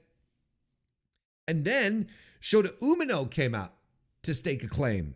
And Shota Umino was welcomed by boos from the audience. Like, I was like, wait, what? So, like, this is a guy that they are pushing so incredibly hard to be a babyface, like the next ace of the company. And he comes out and people are like, boo, no. That's fascinating. Is Shota finally like, is it falling apart for him? Don't get me wrong, I still like Shota Umino, but is it falling apart for him? Are we done? I had some people bring up the idea that it just might be a Naito-esque situation here with Umino, where he might have to go heel for a while, only to get the babyface turn that the babyface run that everyone wants him to have. If this is any indication, maybe Sumo Hall was just like, maybe they were just like, oh, we're sick of this. No, not this guy again. I don't know. Maybe it was just a very local thing. Maybe not. So he basically challenged, and then Shingo Takagi came out as well. And, and then they were all, these two dudes here, not Sonata. Sonata was just standing around and, he was just standing there going, I have my shot. I'm fine. But, Shingo and Shota were both like, hey, you know what? They were bringing up their G1 records to sort of justify, justify whether or not they should be next in line. Like Shingo said, Zach, you and I are 1-1 in the G1. Shota Umino said, I beat you both in the G1, and so, I kind of like, I think this is fine. This is great, actually. Use the G1. That's what it's for. It can't just be, oh, here's the winner and that's it. The other guy, I love this idea of the guys like pouring over their stats and keeping their heads clear about this, looking for opportunities. And they're like, hey, you know what? I beat you. I beat you here. Yeah, but I beat both of you guys. I think that's tremendous. That's good stuff. And then we went on to the celebration. That's how the show wrapped up. Yeah, I 4.5 stars for me. I thought this main event was great. I really do think it's the right choice. I really, really do think it's the right choice. Like I said, I don't want to get into there had previously been talk permeating the wrestling world in regards to whether or not Zach was the man to go to the Tokyo Dome. Will he draw in the Tokyo Dome? And I posited the question in my preview, and I'm doing it here again. If not Zach, who else? Like outside of Tetsuya Naito, who is an absolute bona fide draw. Like I don't think that's even up for debate. Who else in this company is a draw? Like the drawing factor was one of the reasons, was the most popular reason as to why people were making arguments against Zack Sabre Jr. winning the title and going to the Tokyo Dome, because he's not a proven draw. But who else in this company is? Do you want Hiroshi Tanahashi back there? Not in 2024. No, not in the Tokyo Dome main event. No, he's our brother's washed, and he's finally come to terms with it. We'll get to that in a second. Kazuchika Okada's no longer there. Like he's gone. There is no one else on this roster that is a proven draw. I think there is a slow case being built for Yota Tsuji, but because I feel like he was in multiple main events throughout the G1, and his main events always drew good houses. And he was in the big finals, right, at the Ryogoku against Zack Sabre Jr., where they drew 8,000 people. He was there too. But that way, I'm not ready to pronounce Yota Tsuji equals draw, but there's a slow case starting to be built. So the point is that who else in this company? Like if not Zach, who could be the guy? There's no one else. So you have to try stuff, and you got to put people out there, because Naito can't go anymore. He's not the same guy, not as hard as he used to. And these are all realities that unfortunately a lot of New Japan fans have to come to realize, and maybe they don't like it. I don't like it. I mean, I love Tetsuya Naito. I'm an LIJ fan. But that's the reality. That's where we're at. Anyway, great main event. Let's go back to the top of the card. That started with Hiromu Takahashi defeating Mystico. In the opener, the curtain jerker in a sub 10-minute affair, which I thought was fine. Cage Match really doesn't seem to like it. Or when I say doesn't seem, they gave it 4.72, which is below average. I think it's a slight above average match. I don't see what the issue was. I gave it 3.25 stars. I don't think it was great. I think it was better than their Arena Mexico affair, where, Hiromu was playing like the worst Rudo on earth. But the match was okay. Both guys played the hits. I think the finish was a little wonky. I think Hiromu was trying to do his time bomb finisher, but Mystico sort of didn't take it right, and then commentary felt like they were covering for it. I don't know. Maybe I don't know. But then Hiromu clamps down this new finisher that he's been doing. What have they been saying? The figure four, like a cloverleaf figure four kind of thing. And Mystico tapped out to that. So that is what it is. The newsworthy part is that after the match, you have Mystico doing this, we're doing this again, and then he's tugging on his mask and he's pulling Hiromu's hair. Are we getting a mask versus hair match between Hiromu and Mystico? Here's the thing. Okay, let's say we're getting that perfect match for the Wrestle Dynasty stuff, right? Isn't that just like a big crossover match? I think it would be more meaningful in Mexico, where I think these things have a lot more gravitas. But look, if you're scrambling to look for matches for the if you're scrambling to look for matches for the Wrestle Dynasty thing, and you've got both of your partners there, being AEW and CMLL, and Ring of Honor was the other one, right?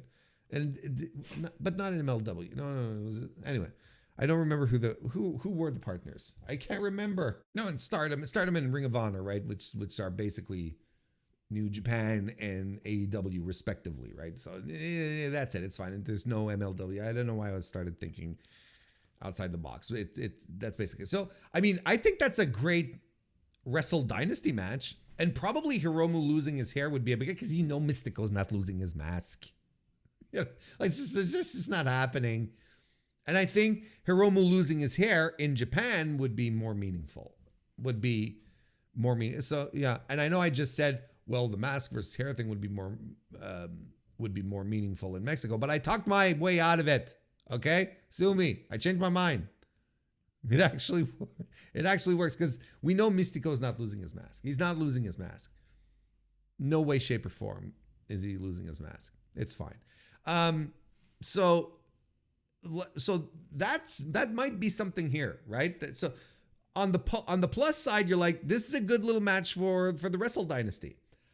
On the negative, this could absolutely be Mystico just going into business for himself. Now, commentary talked about it quite a bit, so I'm thinking probably not. But I'm just giving myself a little gap to not be completely surprised if it turns out that Mystico was running his own angle here. He's a great worker. He's a fantastic worker. So for him to just get into the ring and do, let's do it. Kind of like when he was saying, I would love to wrestle Dookie for the junior tag championship. That's not gonna happen. Like, it's not. I don't think so. Not unless they do it on Wrestle Kingdom. But that doesn't make sense. Yeah, look, there's my point. Like, Mystico, he's a fantastic worker. This may have just been a case of him going into business for himself. So that could be it. Anyway, match is fine. 3 1/4. I liked it. I thought it was pretty good, but you don't have to go out of your way to see it. And I don't know how much chemistry these two guys have. So I don't even know. Like I said, the Arena Mexico thing was a thing. I don't think it was very good. This was better, but there's no chemistry. So I don't know what a match on the main stage of Wrestle Dynasty is going to come across with these two guys. I don't know. The Intergalactic Jet Setters, Kevin Knight and Kushida, defeated Clark Connors and Drilla Maloney to become once again IWGP Junior Heavyweight Champions. I really liked this. I thought this was a tremendous match. Always a pleasure to see Kevin Knight wrestling in Japan. Of course, it's tag team season. That's when they bring him back. You see what I told you? You see exactly what I told you. It's exactly what I told you last summer. Towards the end of the spring and the beginning of the summer, when Kevin Knight I was saying Kevin Knight at some point is going to disappear, and he's going to be back for tag team season, and then he'll be gone again. That's what they do with him, which is dopey and dumb, because this guy is finding his footing. He is very close to being a fully formed pro wrestler. He's already fantastic. There's just little details, little things, but he's put so much of the package together that he's a delight to watch. I don't know why they're not clamping him down. I don't know why they're not like, you come and join the juniors division for realsies. Yeah, we're not going to pretend here that we need you like 2 quarters out of every year. I think he's tremendous. And I think it was great here. That dive that he took from the top rope into the audience, right, where you had all the guys there, you had both Bullet Club guys and Kushida, was just phenomenal. It was so good, and he was flying so he almost overshot it. He was on the top rope, top turnbuckle in the ring to the outside over the rails into the audience, and he's like. He almost overshoots it. You'd be worried that he wouldn't be able to make it. But Kevin Knight is like, no, I could go even further if I wanted. That was just amazing stuff. It was a really dynamic, great match, great sprint. 12-minute match that was just like, it didn't get boring. It was high octane the whole way. Drilla Maloney is fantastic.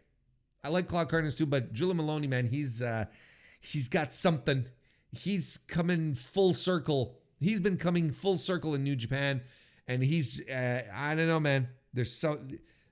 No one looks like him. No one, and he looks dangerous. He's one of these guys who just looks dangerous. It's tremendous. Anyway, they dropped the titles. The War Dogs do, but good for Kushida and Knight. They're a good team. I enjoy this team. I enjoyed this match. It was a good setup. TMDK retained the IWGP Tag Team titles against Bad Luck Fale and Caveman Ugg. I believe this was his New Japan debut of Caveman Ugg, longtime stalwart of the Oceania scene, Australia, etc. He's been he had a good little performance here. I thought the match was all right. Nothing to write home about. Caveman Ugg looks good.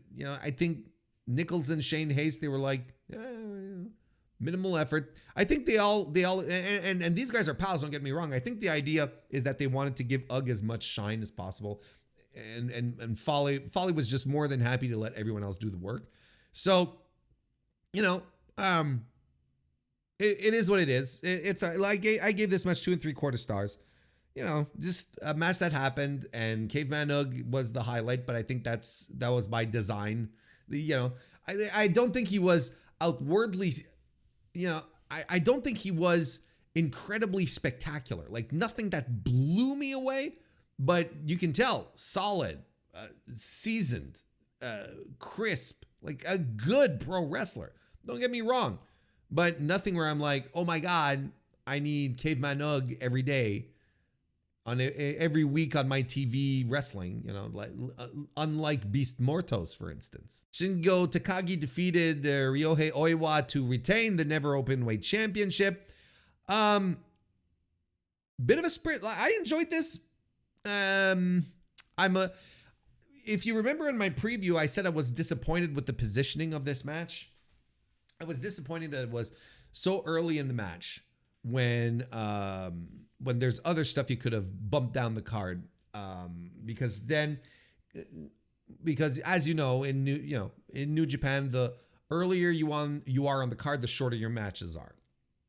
It's like, why are we giving Oiwa and Shingo like the mid-card treatment where they're going to have like 10 minutes to do a match, 12 minutes to do a match, when they should be able to savor this one a little more. We should get a little more drama out of it. I think it was like a 10-minute match, just 10, according to Cage Match, 10 minutes and 42 seconds, which made it a fun little sprint. I think what made this match the best possible version is that both guys picked up the pace on this one. Like, it was a fast-paced match. I enjoyed it.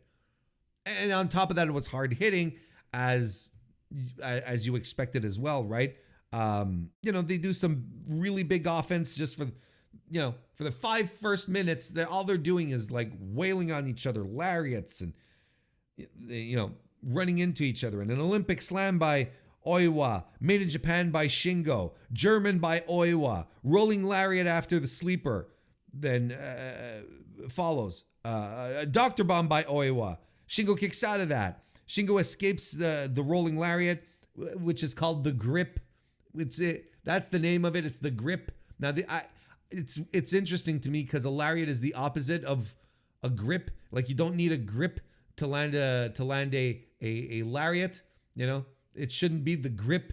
Like, the grip should be like a headlock. Like, I thought he was going to bring back the headlock, Oiwa, like in the headlock match that he had with Kaito Kiyomiya earlier this year, where it was just him keeping Kiyomiya down with a headlock.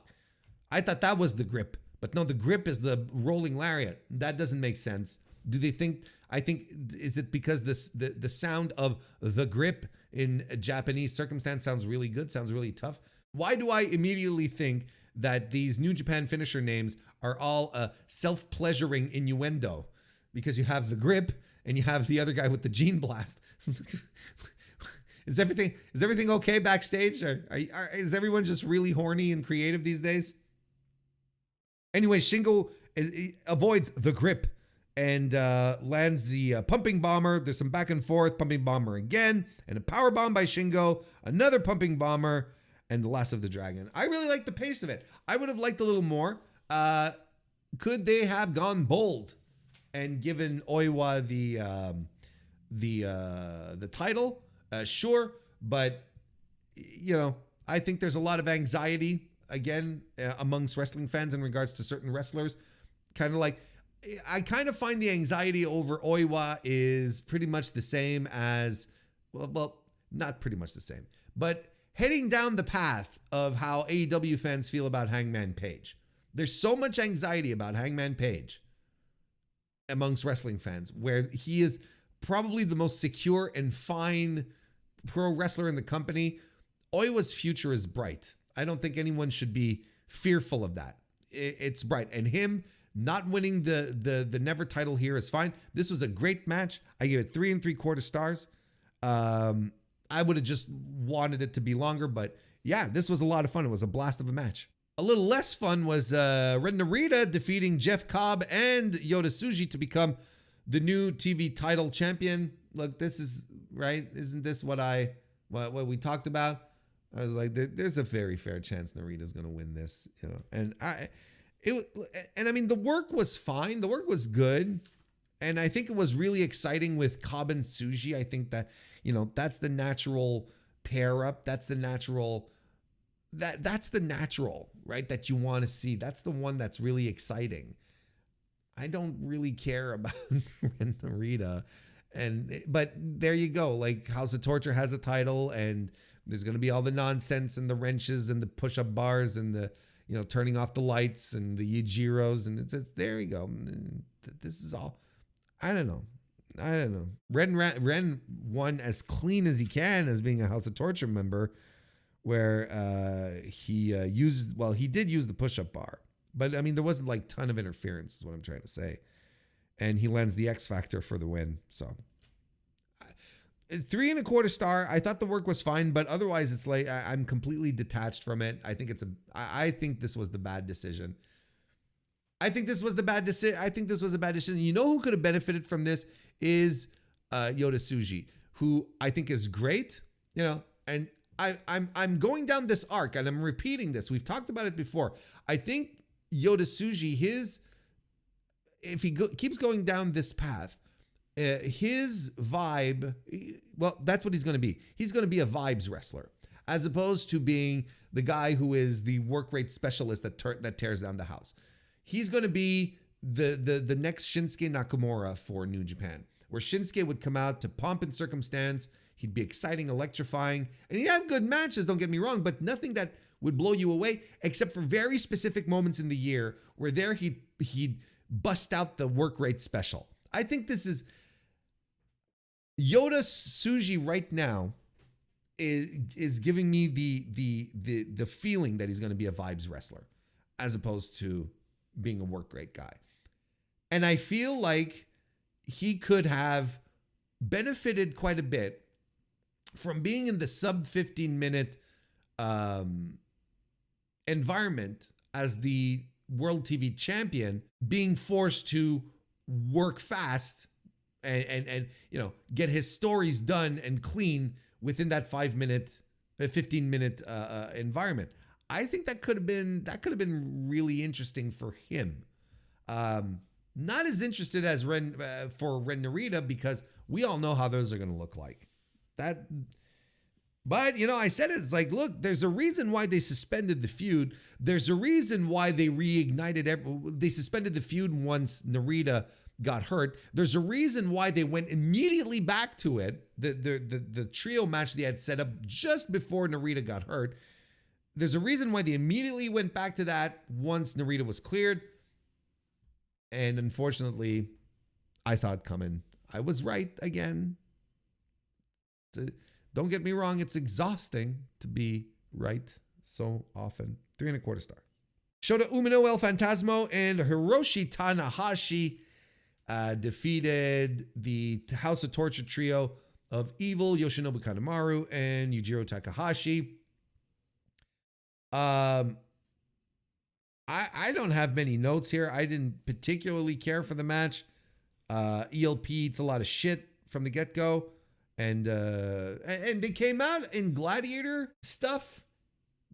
And at first I was like, because they also mentioned, and I should have mentioned this from the start. This is very bad form on my part. This was advertised as Hiroshi Tanahashi's 25th anniversary match. I'm like, goddamn. Okay. Okay. And that what? Sure. If that's what you want. It's not as if Tanahashi isn't in a position to sort of book whatever he wants. You know what I'm saying? Yeah, I mean, they came out in Gladiator outfits, which was interesting. Did they say it was a tie-in to Gladiator 2? Is New Japan getting sponsored by movie studios in Japan now? Big pro wrestling audience. Good stuff. Anyway, ELP eats a lot of shit, like I said. And, Umino and Tanahashi get their turn. And, there's shtick in this. And it doesn't matter. None of it matters. Hiroshi Tanahashi gets the win off a high fly flow. I'm like, okay. Yeah, that makes sense. I did 2.5 stars for me. We're bordering mediocre. It's like very, just a match that happened kind of thing. Not bad by any sense of the imagination, but it's just like, all right.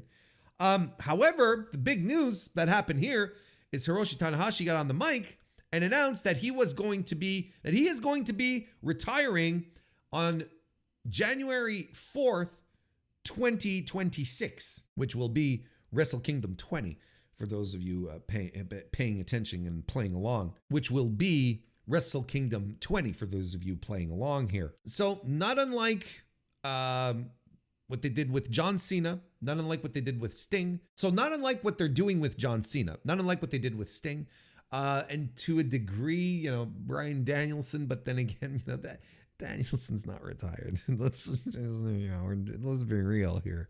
Tanahashi is going to have his own farewell tour, which I think is absolutely warranted. And quite frankly, good on New Japan to be milking it. Good on New Japan he's the boss, don't get me wrong, but he understands the value that he has. So if for the entirety of 2025, every stop that he makes is this will be the last time Hiroshi Tanahashi is going to wrestle here and there and whatever, that's going to drain a few more bodies into the building. And I think it's a smart move. They should have, WWE is doing that with John Cena for the exact same reasons. Push a few more people into the building. Tanahashi is an absolute legend of the business. He's one of the greatest of all time. He is absolutely deserving of this type of send-off. This is absolutely it, as opposed to, a dome show here and a dome show there. And that's what it should work for. That's what it should turn out to be. And if he's retiring at the Dome next year, yeah, I hope he gets to pick an opponent that he feels is worthy for him. Like, it's good. Like, it's smart business. Fans are going to get excited about it. That, Japanese Puro fans, that's what we're going to be talking about throughout the entire year is, the last appearance of Hiroshi Tanahashi in such and such building. This is his last match wrestling this guy or whatever. It's good stuff. I'm looking forward to it. And I got to say, and I sort of touched on it, and I'm going to bring it earlier, and I want to make sure I understand it. Good on him for having enough self-awareness to realize that this ain't it anymore. This just isn't it. I can't go anymore. There's no point in trying to advertise me as a superstar anymore. Might as well make money off of the fact that I'm out the door. And I think that's very big of him. Now, of course, he's president of the company. It's not as if he has to scramble for money after. He's set, like he's fine. as long as he keeps showing that the company is improving, he can hang on to that position for as long as he wants, I'd say. And it's Hiroshi Tanahashi, goddammit, right? A guy who revitalized the company pretty much on his own after a very, very bleak period in New Japan history. Maybe we're going to relive that in an entirely different era and Tanahashi in an entirely different position, because you have to think as well that Tanahashi, despite being very self-aware, probably feels that the company is on a good trajectory to pull this off, to say, like, in a year we are going to have the stars that you are going to want to see wrestle. I will no longer be wrestling, but I feel like within a calendar year, we'll be able to have built this company up to a spot that they won't even need me anymore. Because he has that consideration, not just on an ego point of view, but on a business point of view, because he's the president of the company. So he has to have these considerations. So it's interesting. It's a good move, and it's clearly strategic, and I think it might bode well for the upcoming year. I think it might bode well for 2026, and maybe we'll start seeing more and more bold directions. A lot of people consider the Zack Sabre Jr. win to be bold, and I'm with them and on a very positive about it. I'm upbeat about it. So there you go. Doki defeated Sho to retain the IWGP Junior Heavyweight title. This is not even a match. Like, it's the Sho is dragging Doki out of the backstage area during presentations, and he beats him up, and he brings him into the ring, and he tears his mask off, only to reveal that the part of Doki's face that is masked is actually like a demon. It's like demon stuff, like it kind of looked like an Oni, I guess, to a degree, some kind of Japanese spirit demon Oni.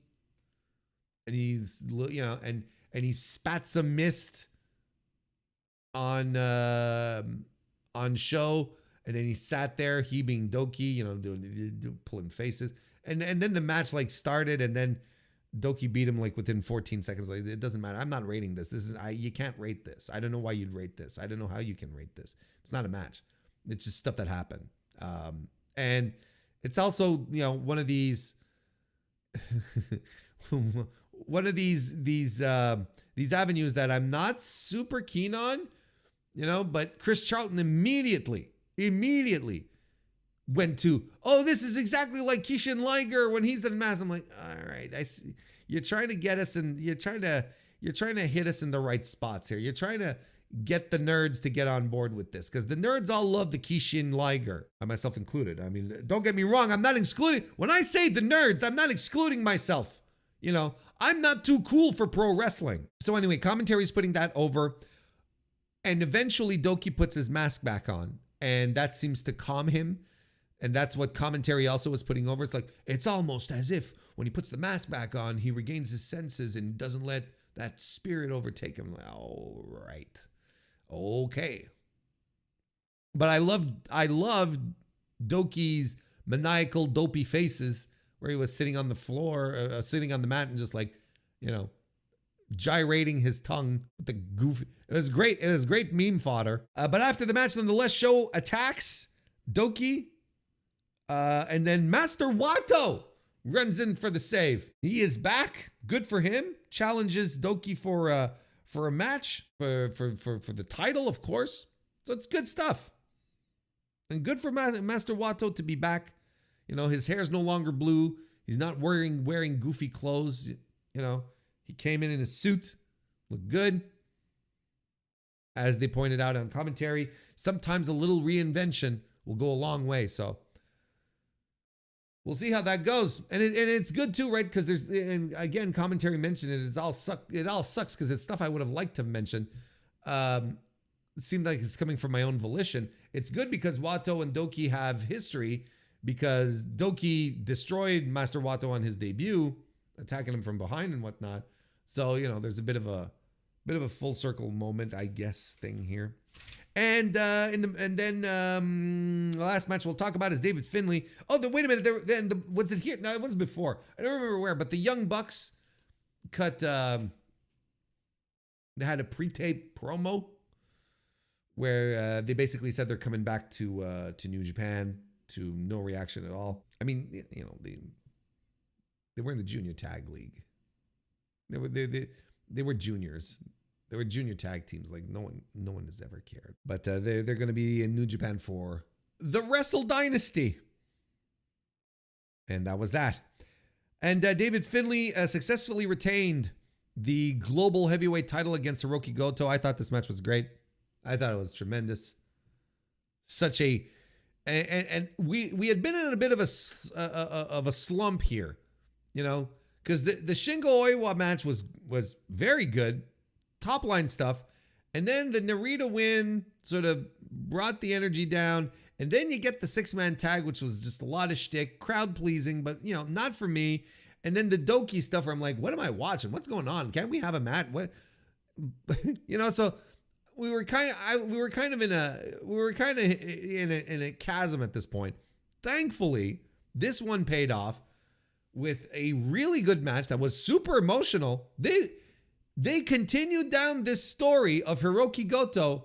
Just this might be the year where he transcends, where something good happens. And listen, I know that and there's history within this because Goto essentially. This was never, you know, but effectively ended up taking David Finlay's place in the New Japan Cup because Finlay got injured. And I'm convinced, well, most of us are convinced that Finlay was supposed to get to the finals, not Goto. But that New Japan Cup run reignited fan support for Hiroki Goto, where they're like, hell yeah, brother, let's go. And they were doing the whole story about him, Goto, doing this for his recently passed father, and that he wants to go and, you know, go to the grave with the cup and show it to his dad. And you're like, hot damn, let's go. And then there's the New Japan, and then there's the G1 where he's having some of the best performances of the entire show. He's the only guy who's wrestling consistently like this is a G1, and he's celebrating with his kids. And you're like, Jesus Christ. And everyone's like, let's go. How can Hiroki Goto win this? Let's try and find scenarios for Hiroki Goto to win this. But it didn't work out. Didn't even make it to the playoffs, right? Right? Don't check me on that. I'm having a brain fart here. And then here at King of Pro Wrestling, he comes out again with his kids again, his daughter and his son, and they're at ringside. And you have Dave Finlay taunting them the entire match. And I kind of feel, let me preamble this. I kind of feel like the taunting it was a little much. I think there was a little too much. You know, it was kind of like Gunther and when he was taunting Sami Zayn's wife, you know, where you're like, come on, man, just wrestle. And at some point with Finlay, I was like, come on, man, wrestle. You know, you don't have to always be, you know, flipping off the kids. Finlay was a great heel in this, to the point where I was like, all the elements are here. Everything is like David Finlay is flipping off children, like literal children, not teenagers, not 16-year-olds, kids, little kids. He's standing there and he's giving them the double birds, and you know, he's mocking them. He's setting chairs up in front of them so he can slam his father, their father on it. And it's like, he was great. And this match, from the moment Hiroki Goto came out, this crowd was 100% behind him. They were doing the Goto chants during the entrance. They were ready for Hiroki Goto to get something. To, as they said, finally be the bride, not just the bridesmaid. But it didn't work out that way. Despite the fact that this crowd, for the better part of 2024, has been rooting for Hiroki Goto, this fucking company still will not do the right thing. They bring in the kids. They have David Finlay go hard on the taunting, be an absolute despicable human towards children, getting all the heat. And they still have Dave Finlay win. They still can't consecrate Hiroki Goto as a guy. And this baffled me. This match was great. And, you know, it was done in a way where I didn't feel like I knew who was going to win. Like there's sometimes in New Japan matches, there's a certain pattern occasionally that they'll follow. And if one guy gets a lot of offense, like in this area of the match, you're like, they're setting up this guy to lose, you know, kind of. And I didn't feel it. I couldn't see it. I was like, this could go either way. This is really well constructed. But nonetheless, despite the fact that I couldn't see in the match structure, I was looking for clues as to who was going to win, which was great. Despite that, I was like, Goto has to win this. Goto has to win this. This is it. This is the moment. This is the thing. And they still couldn't do it. They still couldn't pull it off. They still sent Hiroki Goto back to the locker room, to the showers, with a big gloss. And on top of that, his young child daughter is sitting at ringside and has her hands covering her eyes, crying, bawling. She is crying so much that her fingers that are covering her eyes are glistening with tears. Her fingers are effectively soaked with her tears, and she cannot bear the idea that her father just lost. And Finlay, I gotta admit, it's great. He sits on the ring apron and starts doing boo-hoos at her. Like the most vile human. Don't get me wrong. But Jesus Christ, when are we? The only explanation I could possibly have here is that they have something for Goto at Wrestle Kingdom. That's the only thing that would make sense at this point, because the fan support has been real, has been organic. They want a Hiroki Goto top tier singles run, singles title, singles championship run. They were ready for him as world champion during the G1. We were debating it to a degree. Where it's like, wouldn't this be a good idea? Just like we were all figuring, Goto's gonna win here, especially when they brought up the kids. But no, they pulled a Vince. Sumo Hall was absolutely into it. They wanted the win. The kids wanted to see their dad win. I wanted to see Hiroki Goto finally have something go his way this year. So the only thing that makes sense, the only thing that makes legitimate sense is that they have something for him at Wrestle Kingdom this year. That's the only thing that makes sense. A rematch with Finlay, whatever the fuck. Not a fucking tag team, Bishamon, Wrestle Kingdom, 5th match from the top special. They got... It's baffling. I don't understand it. Like, if the crowd support thing had started and ended at the New Japan Cup, that'd be something. You'd be like, that was a moment in time. But it continued. It continued into the New Japan, into the G1. And it continued into this match. People love the Hiroki Goto. I love this match too, 4.25 stars. You should check it out. That wraps up the review, actually. That's pretty much it. And if you want my recommendations, I think the main event is tremendous. Finlay versus Goto is fantastic. And go ahead and watch Shingo versus Oiwa. Like, it's a good match. It's a good match. Little sprint. Like I said, I don't want to seem like I was really hard. I feel like I was unnecessarily harsh on it, because I really did like it. I gave it 3.75 stars. I really, really liked it. I just wished it would have been a little more. I don't think it was a bad decision to have Oiwa lose. It's a good little sprint. I enjoyed it. It was a good time. The rest, the rest is fine. Oh, and the IWGP Junior Heavyweight title, tag team titles. was also very good. You see, there's a lot of stuff to like on the card. There's a lot of stuff you can skip, but it's a newsworthy, busy show. It's oh wait, no, before I wrap, I was almost forgetting.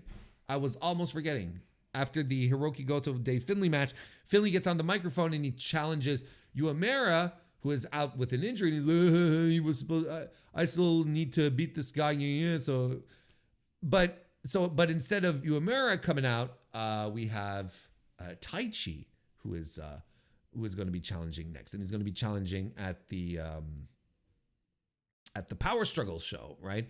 And we already have some matches set up for Power Struggle, if I'm not mistaken. We already have 5 of them off of the events of this weekend's King of Pro Wrestling show. Like we said, we have Dave Finlay versus Taichi. They're going to do Doki versus Master Wato there as well. I forgot to mention as well. I feel bad. TMDK, after their match, got challenged by Great Khan and Hanare. So that's going to be a match for Power Struggle, and at the same time, sort of to set things up for World Tag League, which is coming up.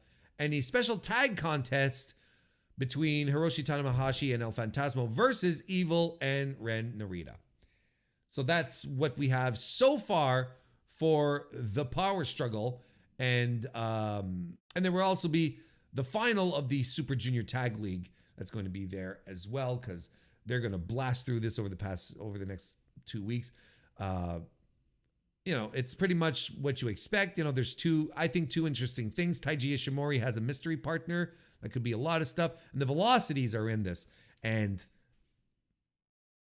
this could be a possibility for the Velocities to shine on a really bigger stage. So I hope I'll be keeping an eye on the Velocity matches just to see how all of this is going. So now we can wrap up the review.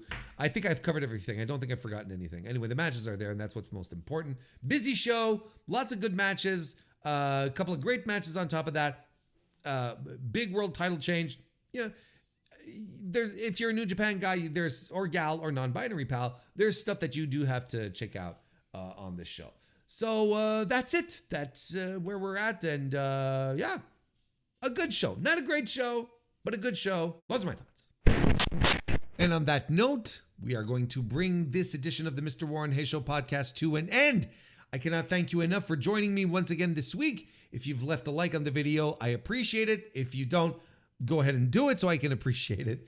And I also appreciate 5-star reviews and 5-star ratings as well on your platform of choice when it comes to listening to podcasts. I will be back on Thursday with the Dynamite review, of course. I will be back for some more streaming opportunities as well. So if you want to join in the live streams, you head on over to youtube.com/MrWarrenHayes. You subscribe, you do the bell gimmick. You won't miss a single thing. So you'll be there for the streams as well. It would be my pleasure to have you. And then we'll be back next week with another podcast, a full Mr. Warren Hayes Show podcast. So thank you all for being here. Go watch some Randy Orton and get back to me. I'll see you next time.